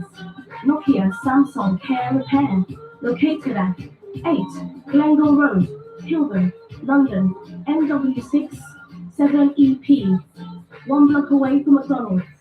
Telephone number 0207 625 6884. Blue Mountain Peak caters for all your festival holiday needs. We have all your favorite Afro-Caribbean products. We also carry pure flow seasoning, ackee, halaloum, mackerel, smoked ham, rice, fresh Afro-Caribbean bread, bun peas, and much more. All on special offer. Blue Mountain is in the heart of housing. 2-8 Craven Park Road, housing, NW10 4AB. Telephone 0208 965 3859. And our website is www.bluemountainpeak.com.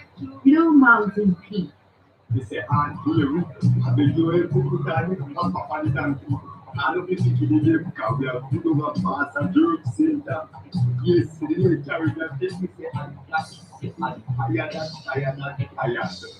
Jerk, we have curry mutton, oxtail, brown stew fish, roti fillings, breakfast menu, porridge, cornmeal, banana, fried dumplings, drinks, homemade Irish moss, sorrel, pineapple punch, soups, red pea soup, mutton soup, chicken soup. Opening hours 10 a.m. till 11 p.m. Minimum order £15. Local delivery. Address 150 Church Road, Wilston, NW10 9NH, opposite Church Road Market. Telephone 0203 632 2572. We are friendly and we cook with love. Master Jerk Chicken. We are the masters.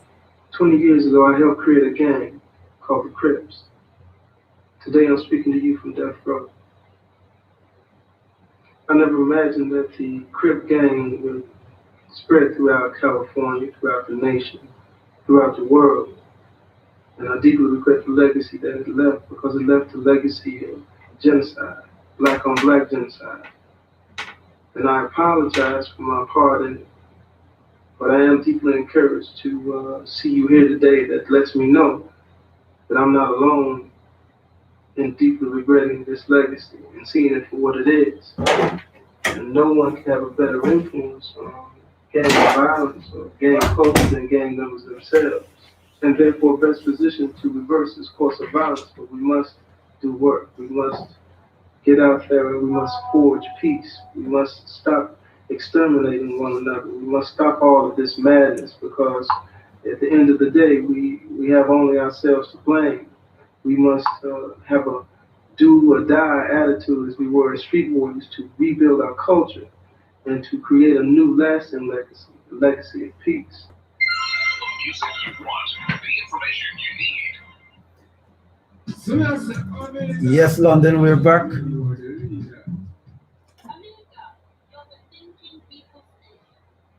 He will be speaking to us, and Yes, London, we're back. We're back.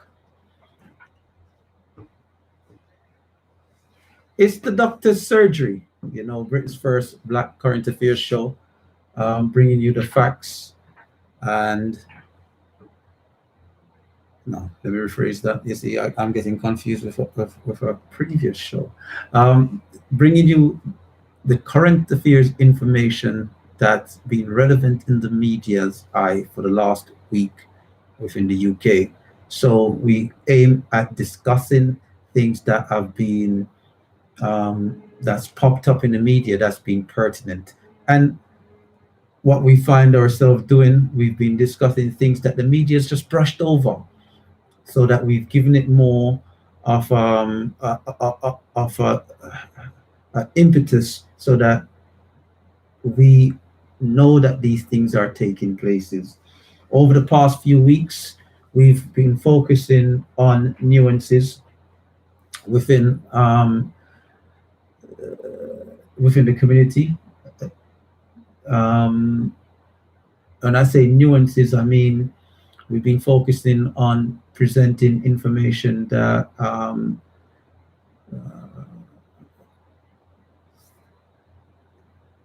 are crucial to be discussed by us as a people, so that we can clear the air, set a precedence of understanding, so that we can have that dialogue. We feel that compromise and being in a compromise situation has made it extremely difficult for us. What I mean by that, as a person that's got many friends of different ethnic backgrounds, it places me in a lot of in a lot of situations in a difficult position to have open and honest dialogue at times, because you feel uh, that you are somewhat betraying a friendship. You feel compelled to give up overly and inappropriately balanced view on something. So sometimes you have to say pause. If you're a friend, you can respect why I'm going to say this. Because if you're a friend, I don't appreciate the fact that you feel too comfortable in saying, yeah, well, I'll go on my N word. I don't adhere to that. It's not a principle that I like. It's not a principle that I adhere to. When I was younger, it, I may have used the term um, as a term of endearment and affection, but we now grasp and realize how this term can be seen as in a negative way and has its negative impact.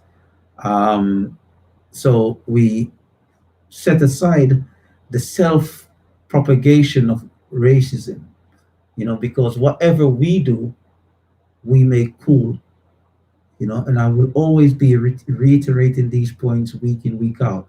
Whatever we do, we make cool. So when we use racially charged terms amongst ourselves, we make it cool for others to also use it against us.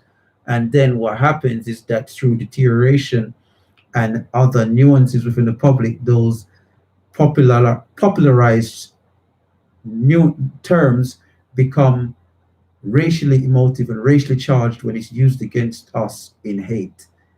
So, and then we get angry, but yet we keep those terms going. We keep fueling the fire of those racially charged terms. So those are the little things that we started out discussing in and around those subject areas. And we utilize the basis of these nuances to make a discussion when we're having that dialogue with people. So one of the things that I wanted to highlight is the discussion around what's the best way of putting it? The discussion around the officer that's in the Met that has been suspended because he or she belongs to a far right group. Now, this goes back to a conversation we had 2-3 weeks ago when we were talking about Clarissa Dick, head of the Metropolitan Police, that came out a little while back and said when she first became the head of the Metropolitan Police, she said that one of her goals was to stamp out institutional racism. And as such, institutional racism was stamped. She claimed that institutional racism no longer exists in the Metropolitan Police. Now, it took this show and doing this show to start grasping the nuances within those terms, that institutional racism is a term that's used to denote policies and procedures within the police force that creates racial bias. And it didn't denote or relate to the fact that the police officers themselves were racist. It didn't reflect that. So when they say the Metropolitan Police is no longer racist, it means the policies and procedures that are in place that are to be followed are no longer racist. However, those enacting and acting on those policies and procedures choose to ignore or follow those procedures properly. If you, the individual in the public, don't realize the differences in what those procedures and policies are, because you didn't even recognize that the term institutional, like myself, I'm not blaming you, I'm just saying like myself, did not realize that the policies and procedures in I didn't know, I'll come back live on the radio, please. If you did not recognize the policies and procedures in those forces, what it meant, that if you don't realize how those nuances impact or what they meant, it's like it slides over your head. Do you see what I'm saying? And it slides in between the nooks and the cracks, so that you don't realize when these policies and procedures aren't being implemented properly against you or the individual. So the individual doesn't know. So the force, whilst its policies are overarching and balanced, whilst the force's policies are overarching and balanced and tick the box of no longer being institutionally racist, the officer that's meant to be following these protocols aren't essentially following the protocols, but you will never know. And so when you complain that the force is racist, the force tends to say, no, there's policies and procedures against that happening. But what happens in misconduct? Because that's what misconduct would be making remarks towards.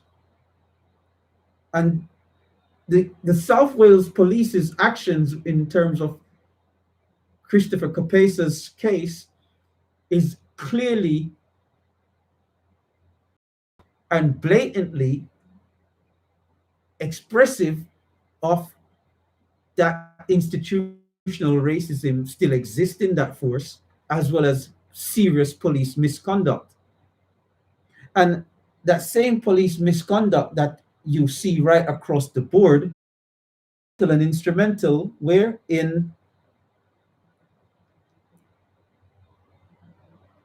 the police force, where now they've suspended an officer for belonging to a far-right group. Now, if we read history, how long they've been with the force, if they've been with the force for 40, 50 years, every single case that that officer's tried should be reviewed, should receive a case review. Are they going to do that? Because a case review is needed and necessary in those scenarios to ensure that justice had taken place. If someone, and when I say all the cases that they've tried, I'm talking about where the person has been black or Asian in this instance, you know, or of an ethnic minority group, BME they would say, right?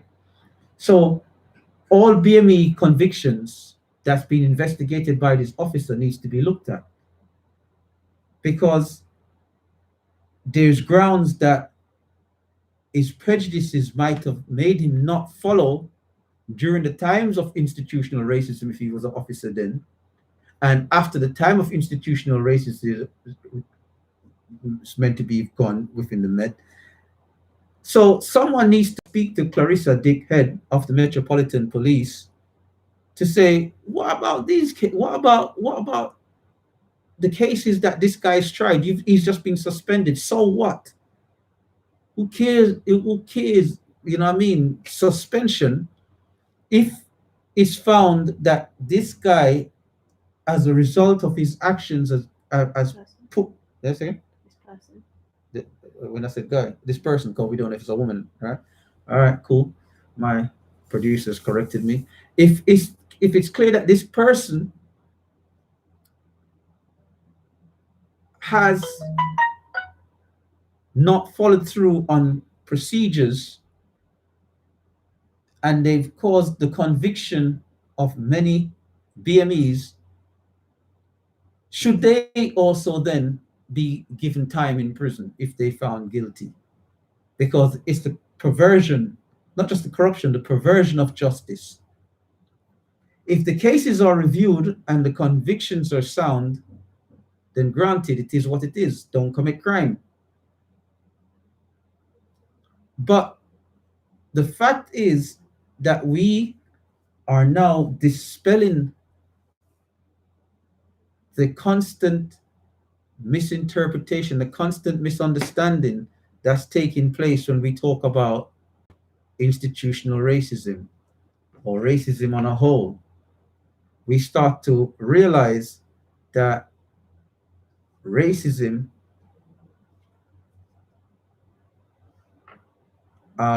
is something that is far more subtle in its nuances than people realize. You know, send a shout out to 179 text message about the Bail-in Powers special resolution regime, and I'm going to have to look at that at the next time. Seems like a lot of information. I'm not sure if it's pertinent to the actual show at hand, so I'll look at that 179 in off air. If it's pertinent, I'll bring it to the attention next week of the listening audience. If you want to take part in the show, you want to text in anything, let us know you're listening. If you understand, if you disagree, it's key that if you disagree with the show, you let me know that you disagree. I do not want to be presenting something that makes us as a people sound stupid. You know, I want to make sure that this show maintains an era of professionalism. I know where I cross the line of professionalism sometimes, and that's where my anger gets the better of me. And I say, if someone poke out my eye, I poke out both of theirs. Because that's how I am. I have one. My producer tells me about that all the time. But I got one face. You know, if I can't, I'm not two-faced at all. I got one face, and I have to be me. So I will encourage people not to essentially have to follow me with that one day. But that's just me. You know what I mean? I have one face. I can't sit here and say, oh, I'm not going to teach anyone to turn the other cheek. I don't turn no cheek. You see what I'm saying? So I got one face with that. So apart from that one lack of professionalism that I may have, where else do you feel that I need to improve? Or what is, because this show has taught me a lot. A lot of the people that have called in and they've given those little bits of information that they've given, it's gone a long way to when I step away from the show and done my reflection in terms of how it's actually helped me to grasp and understand, similar to what I'm explaining in terms of the institutional racism concept. Because like I said, before the show, I was saying Crusader, or whatever her name is, Dick, head of the Metropolitan Police, I was saying that Miss Dick, head of the Metropolitan Police, I was saying that she was racist, that she can't come out and say that institutional racism is locked off because the police is still racist. But then in my drive for doing the show, I started to understand that, I started to grasp and understand, I should say, that what she was actually saying was the policies and procedures that she's put in, and credit to her if that's the case, that she's now putting policies and procedures to eliminate that's taking place. But there's to eliminate the lack of those policies and procedures. But what we haven't put in, what we haven't put in is what she hasn't put in. Sorry, my phone was ringing, it's just thrown me off. What's not being placed in as yet into those policies is the fact that what about the individual prejudices of the officer? You know, is that something that is achieved through further training, or is it felt that the training is at a certain level where it's already, because we do know the police are still prejudiced. When the police stop young black guys, the way they talk to them is as if they're not human. Yet if they're stopping an MP or someone of prominence, they will go, "Good day, sir. The reason I stopped you is da da da da da." They're not going to go up to these youngsters and say, "Good day, sir." They're going to come up. I've had police officers recently that say, "Come out the car." I said, "What do you think you're talking to?" Hey, me? You go tell your mother that. So sorry. My apologies. Sorry. I grow angry when I speak about the truth of what's happened with me. You know what I'm saying? But it's, I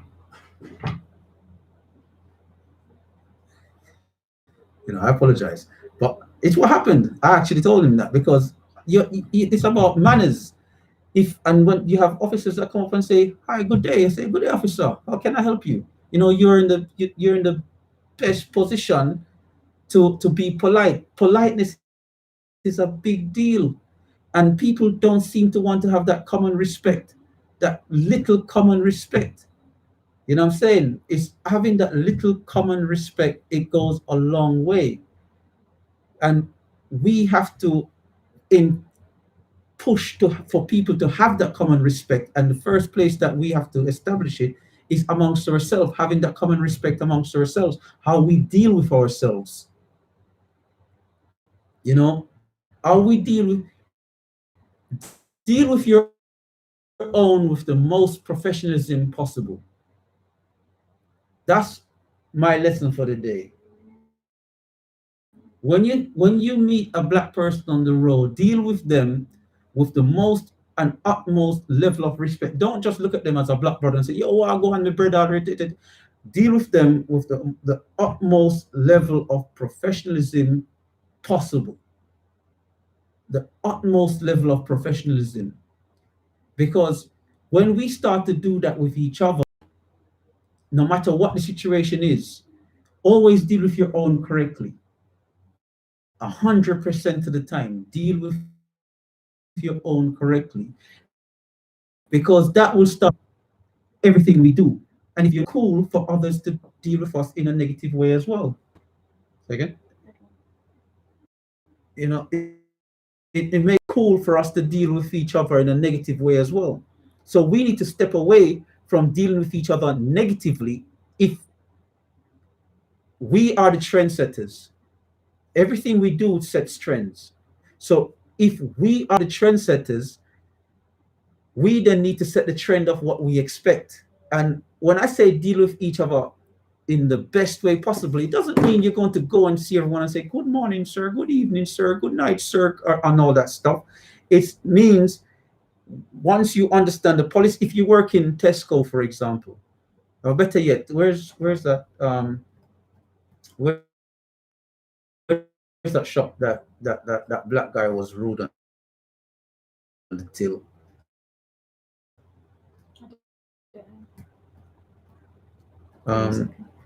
That it's like a Savers kind of shop. What that I'm trying to think. Anyway, if you work in a shop and someone asks you for your help, don't hit him up because he's a black man with some euphemisms, and implement the procedures that you would implement if it was an old white lady. That's what I mean. Pound stretcher. You know, you do things to give such a level of respect to your own people that when people start seeing that, they have no choice but to replicate it.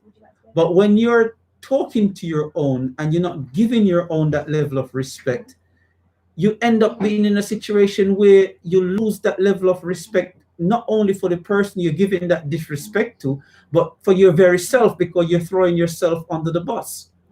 So the first place that I want people to start is to stop throwing those negative jargons out about themselves. Stop calling themselves the N-words. That ain't going to be easy, but stop, because you're making it cool for the N-word to exist. When you use the N-word, when you're using it in affection or hate, you're making it cool for it to exist, and you make it cool for someone like Tommy Robinson down the road to call you that. Because you keep it in existence, you keep the energy about it flowing. When you disrespect your own in a situation where all it is that you're in a place of employment, you don't have to do it in your personal life, because in your personal life, your space is your own personal space. People shouldn't be invading your space. But in your professional life, where you're working somewhere, when you come across your own, give your own such high levels of regards and respect that when people see that, it's like it throws them off. Make it cool to be the most respectful to your own. Think about what I'm saying to you. We are the trendsetters. From a psychological point of view, anything that we put into motion becomes the outcome of the output of what we're trying to achieve. So from a psychological perspective, if is there a psychologist listening? If there's a psychologist listening and I'm chatting foolishness, call me and tell me. You know what I mean? My little basic psychology may be wrong. I would love to interview someone that's done these social dynamic studies. If you are one of those people, give us a call, especially if you're from one of the Russell Group universities or your Oxbridge. I would love to hear from you in terms of whether I'm speaking foolishness or whether fundamentally the underlying principle of what I'm portraying to the listening audience is correct. Give us a call, 0753 996 8143, 0753 996 8143. And it even goes more so towards those black police officers. Stop being a black white man. A lot of you are black white men. It's like the way that you deal with your own is even more atrocious and worse. Granted, because you might be angry, because you might feel a way that they are making you look bad because you're trying to be professional here, dancing for whoever you're dancing for, and they look bad because they just look like the ignorant black man. But nonetheless, swallow that pain for a moment and show them the highest level of professionalism. So even if they're wrong, they go jail, right? So let me rephrase that. Should they be wrong, they go jail, right? But if they're right, the level of professionalism that you've given them has empowered them to feel more justified and secured in the force. The sad thing is that a lot of black police officers out there, when you come across them, they are showing up for their white colleague. I'm not going to say that apologetically. You do have some good ones, you do have some decent ones, and when you bought those ones, you love them more than cook food. You see what I'm saying? So I'm not knocking every single black police. I don't want every single black police to start feeling we say, I don't do that. If you don't do that, then good, I'm not talking to you. You know what I'm saying? But ensure also that your colleagues deal with your own in the right way. And once you have that level of respect, once that becomes a trend where every single professional black person deals with every black person with such levels of respect, the dynamic in this country will start to change because we put into practice, because the black person will learn not to accept anything from anyone else because their own treats them so well. So we put into practice what we expect for ourselves. We become that example. The moment that we are not that example and we calling ourselves the N-words and this and that and that and that, remember, they're not going to do it unless there's a mass movement to things. These changes won't take place. If there's an individual like myself out there on a platform preaching and teaching every day, and then they start to be a movement around that individual, the only thing the authorities do is look to tear down that individual. That's all they look to do. So everything that we do for it to be successful and to have that positive outcome that we're looking for, we need to do it as a mass movement at the same time, because if we all do it at the same time, there's no way of stopping it. It becomes a mass movement to what it is. And the first thing and the simplest thing that you can do to start a great movement in that sense is to be, when you're in a professional setting, be the most professional and the best and most respectful person you can be, especially to your own. I don't business about nobody else. All you do with everybody else is on you. It's your job. If you want to lose your job for foolishness, that's down to you. But when you're dealing with your own, go above and beyond to be polite. Ignore them even if they want to be rude. Just go above and beyond to give your own that little level of credibility and credit, and let them feel what's been lacking for so long, a little bit of pride and greatness in themselves, because no one else ain't doing it, so we might as well do it. That caller needs to go live. Only up too long. What's the caller saying? Tell a caller say to go live. Yeah. 0753 996 8143. I'll give it again. 0753 996 8143. You know, if you want to go live, we're talking about these things. The key things that we're talking about is the impact on us as a people. They say Black Lives Matter. Does it?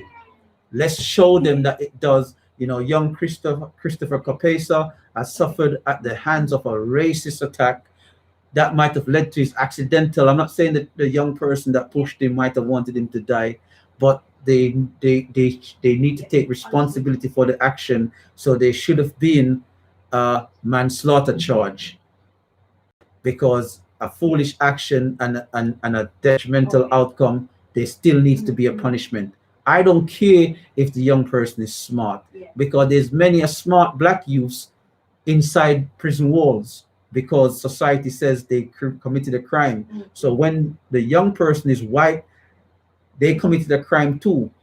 It ain't gonna be one spoon for one and one for the other. And by us drawing that line and start to deal with ourselves with that same level of love and respect that everyone else does for their own, you'll cut out a lot of the foolishness.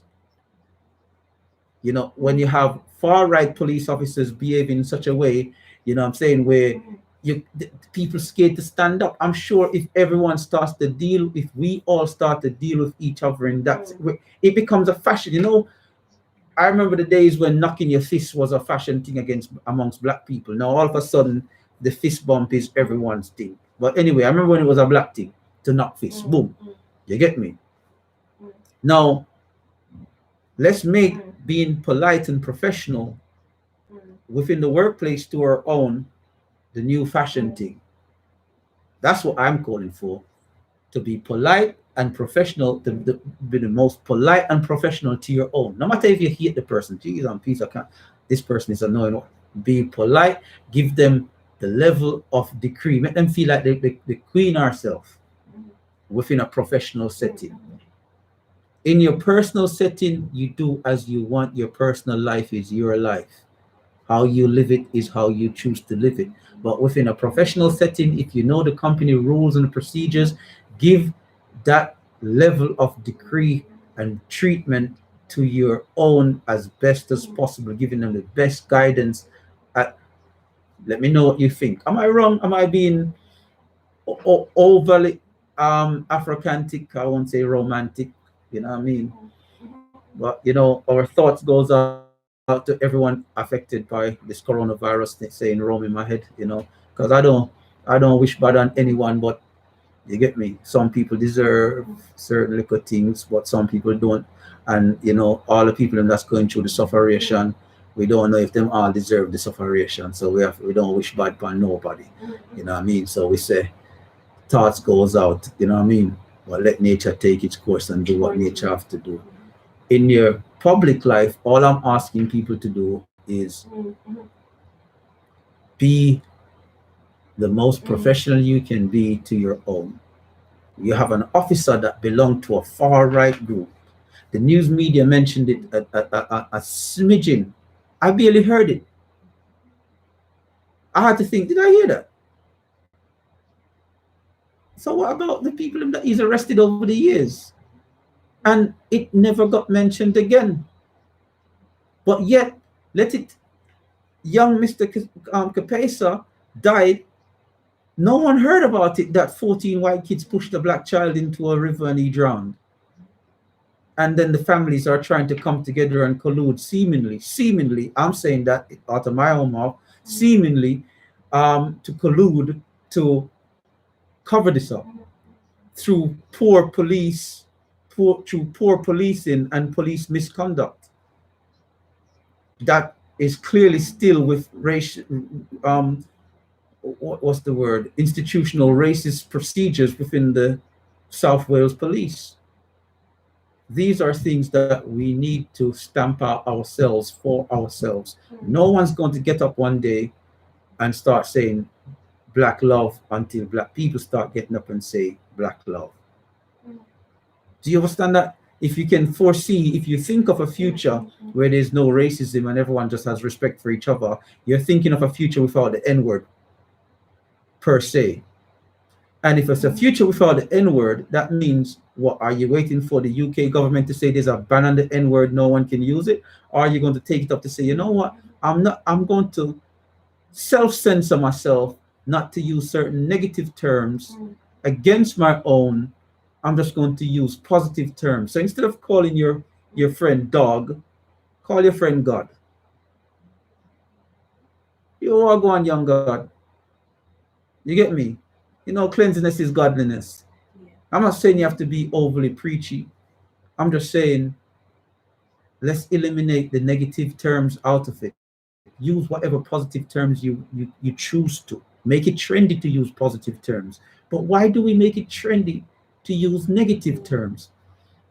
Is he going? No. We need the phone line then. 0753-996-8143. You know, caller, you cannot have my producer on the line for 15 minutes and you don't want to go live. She's not going to remember the messages anyway. Yeah, so if you want to go live, wait, they come like say, oh, sorry, it's like some romantic conversation going on over there. So I apologize. I'll stay out of it. So the text and calling number, if I can get the phone line back, but I give me a personal number then, 0753-996-8. I got no filter, people, if you realize now, yeah? 0753-996-8143. I'll give it again, 0753-996-8143. One last time, give us a call, a text, let us know that you're listening. Let me know how I sound. Am I just rambling? Am I a rambling madman, or does it make sense? 0753-996-8143.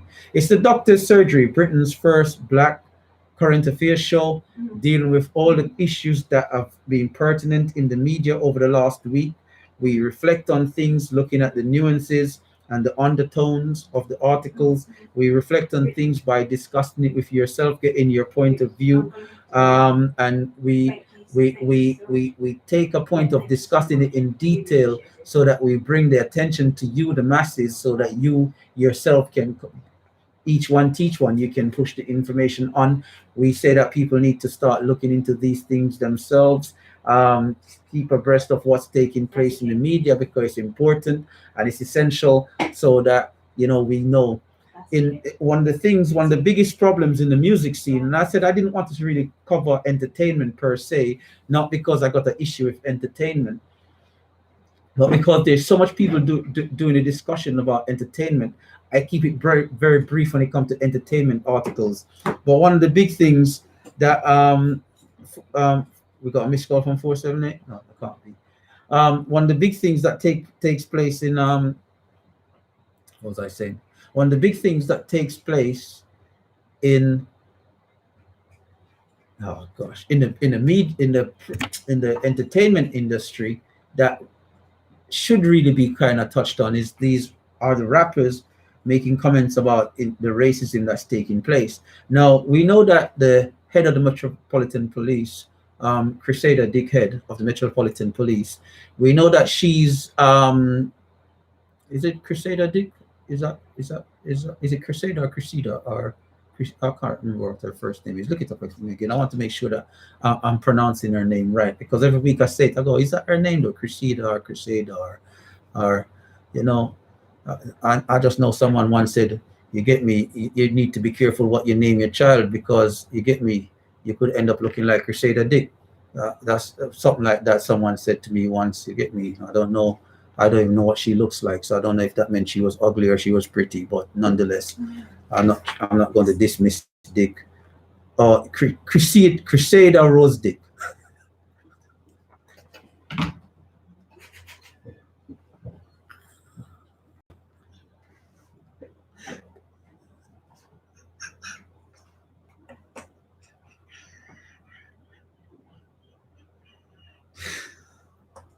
That's her name.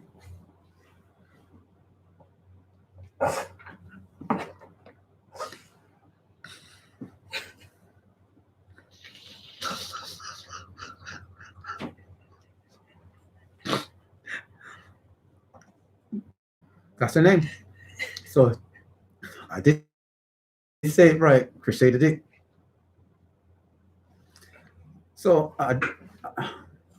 so with Miss Dick, Dame Dick, you know, she's done a lot of positive if she's actually stamped out institutional racism out of the Met Police.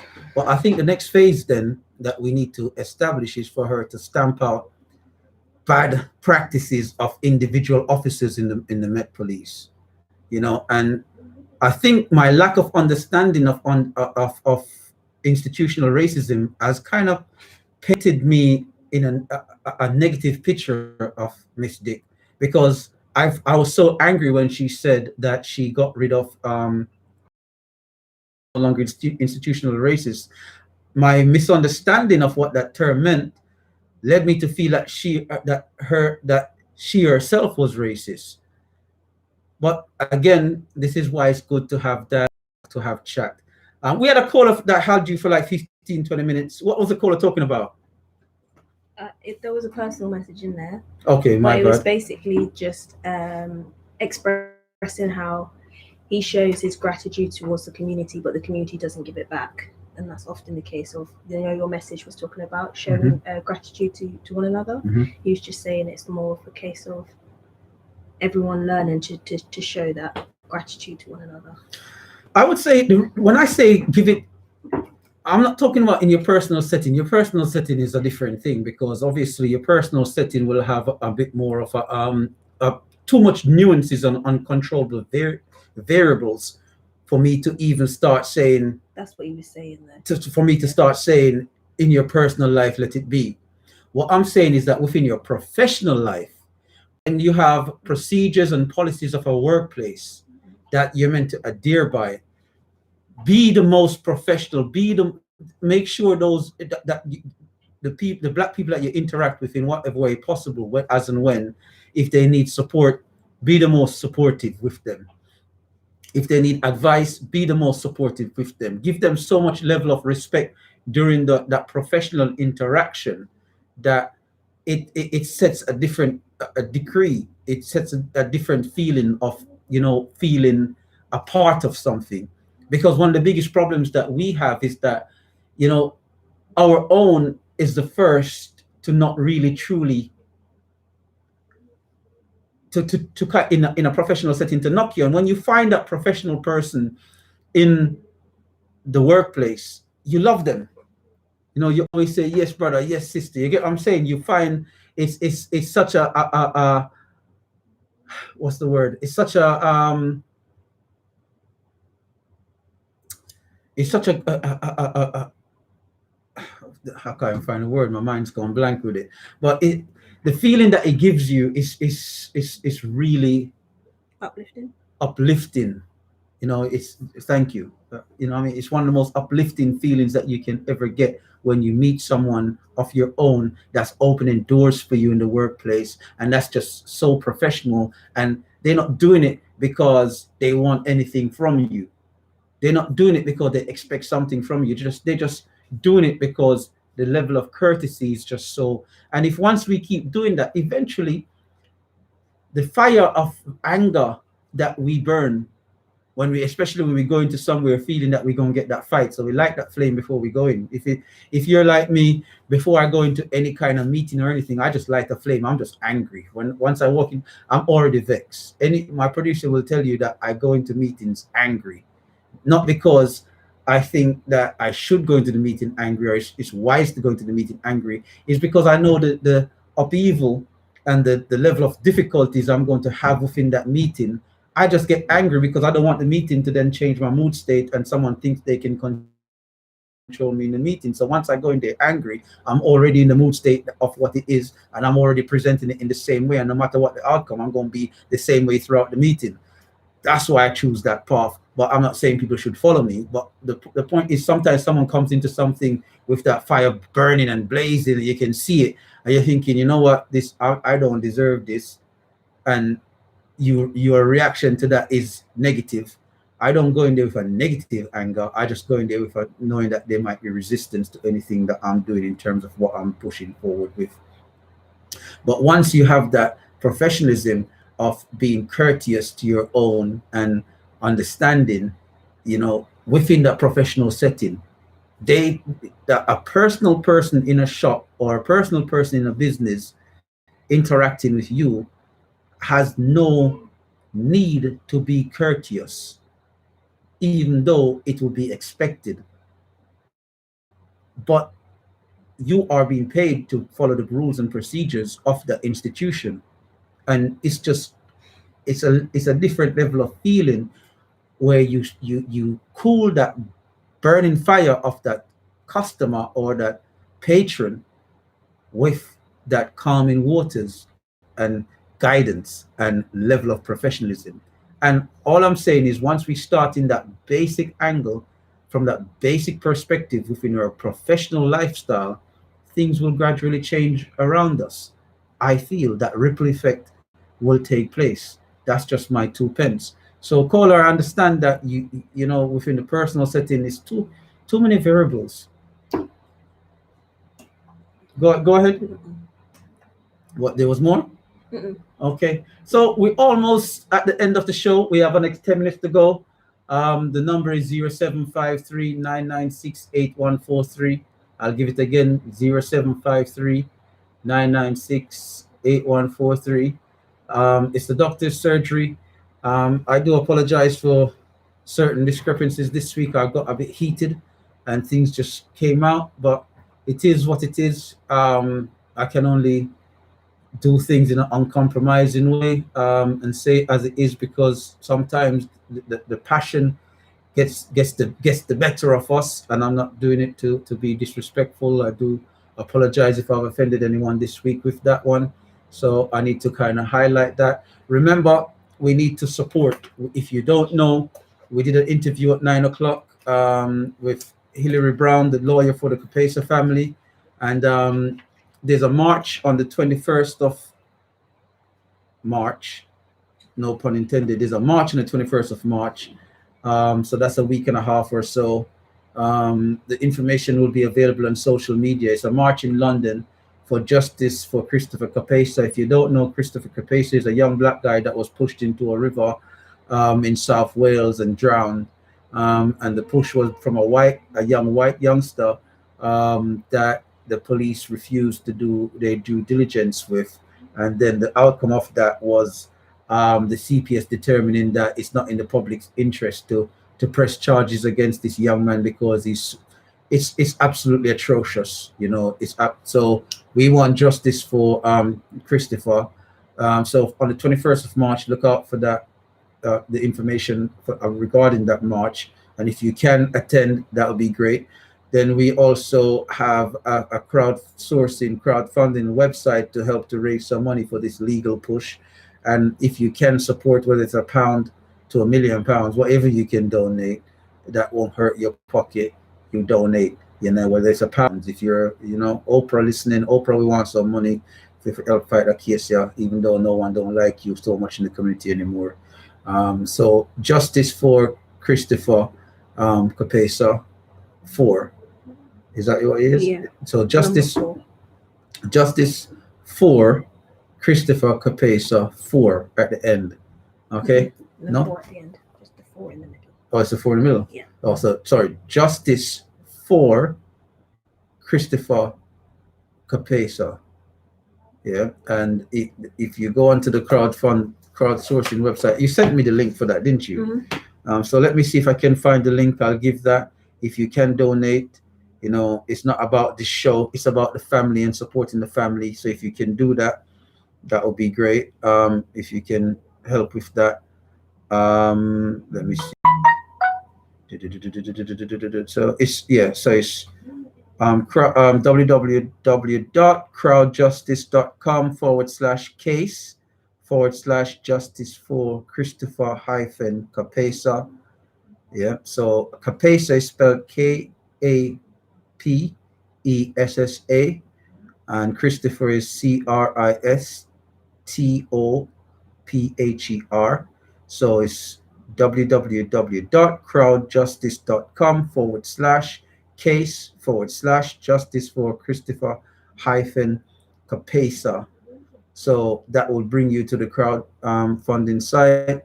So it'll be good if you can give some information there in relation to that, and give some support to the family. That'll be great. So text message reads, I'm spreading love and black power. The old woman next door wants to go shopping and just rang me to ask to take her, which is my pleasure to do. That makes me feel good. Thank you very much, caller. You see what I said? Just keep it professional, keep it like that, support our own, make our own feel like they are the most blessed people when they interact with you and when we interact with each other. We need to stop kicking each other because we all down. Let's get rid of this crab in the barrel mentality, as old-time Jamaican people would say, crab in the barrel. Let's get rid of that mentality. We all support each other. Let us pick each other up without looking for a reward for picking each other up. Let's just support and pick each other up. And, I can guarantee you will see a marked difference in the next 10 years. If we start today, in the next 10 years, like I said, if you can envisage a time and day when there's no racism on this planet, if you can picture a time and day when there's no racism on this planet, what do you see? Are you waiting for someone else, another racial group, to come in and say, this is a change that's needed? Or is it a change that has to take place at the grassroots? And if it's a change that takes place at the grassroots, let's start to each push it out. Let's make it the UK that set this precedence. We now follow. America is doing black excellence, which is great. Let the UK set the precedence in how black love is expressed. So black excellence and the expression of black love. And the expression of black love is within our professional settings, we always show that level of respect and good care for each other. And that goes to our black family members in the police force, in the service industry, or wherever you are, where you're getting paid to treat the public in a certain positive light and with a certain positive interaction. Even if it's a criminal and it's a black criminal, make him feel good whilst you're locking him up. You don't have to beat him up to lock him up. You're what I'm saying? To deal with people properly, deal with people with love and respect, and it will go a long way. It will start to change minds. It will start to change actions. It start to change outcome. And we have to start taking that stance in everything that we do. Once we stop doing those little things, then if we don't do those little things, then when will it start? Let it start. Let the time be now for those changes. As you can see, nature is doing its thing. You don't need to fight the world. Nature is doing its thing. You just need to do your thing and start to build your own, build yourself, feel confident in yourself that you're positive to your own person. Positive to your own. Always positive to your own. Why? Because if we have to tell someone else that Black Lives Matter, come on. It means it never mattered to them. If I have to tell someone, say, yo, my life matter, or Black Life Matter, then think about it. Let people recognize, and don't let people walk over you. Let people recognize. I can't say it no other way. Let people recognize. You take what you expect. You take what you expect. Take it. Don't wait for someone to give it to you. Don't let anyone take anything from you that is rightfully yours. If it's rightfully yours, you'll keep a hold of it and keep it precious to what it is. And you take what you expect. And these are the little things that we have to start doing for each other, building each other up, making strong. And those little things, they will go a long way. Because again, the media did not push these cases. They will push about a lying little white girl that said she got raped when she didn't, for ages, until the video came out showing that the little lying white girl was lying. And then all of a sudden it disappeared. But then a black youngster died at the hands of unscrupulous action, and you hear nothing about it, not even peep nor poke. just a little hidden section in the BBC and various other news outlets, but in a minor and very quiet way. No precedence, no push. Our MPs didn't even talk about it. You know, our MPs are busy talking about what? Their names being wrong. You get what I'm saying? Their names being wrong. Someone calling Dan Abbott Patricia Bailey or whatever their names are. I don't care what their names are. What are they doing? You know what I'm saying? So the point is, let's start to build each other up. I'm not going to tear them down. I'm just saying MPs, black MPs, step up to the plate, man. Step up to the mantle. You know, let's everyone move together. We're not saying hate other people. We're not, you know what I mean? This is not about divide and rule. This is not about hating other people. This is about self-love. Love yourself and keep informing and teaching each other. Until next week, you know, it's the Drs Surgery.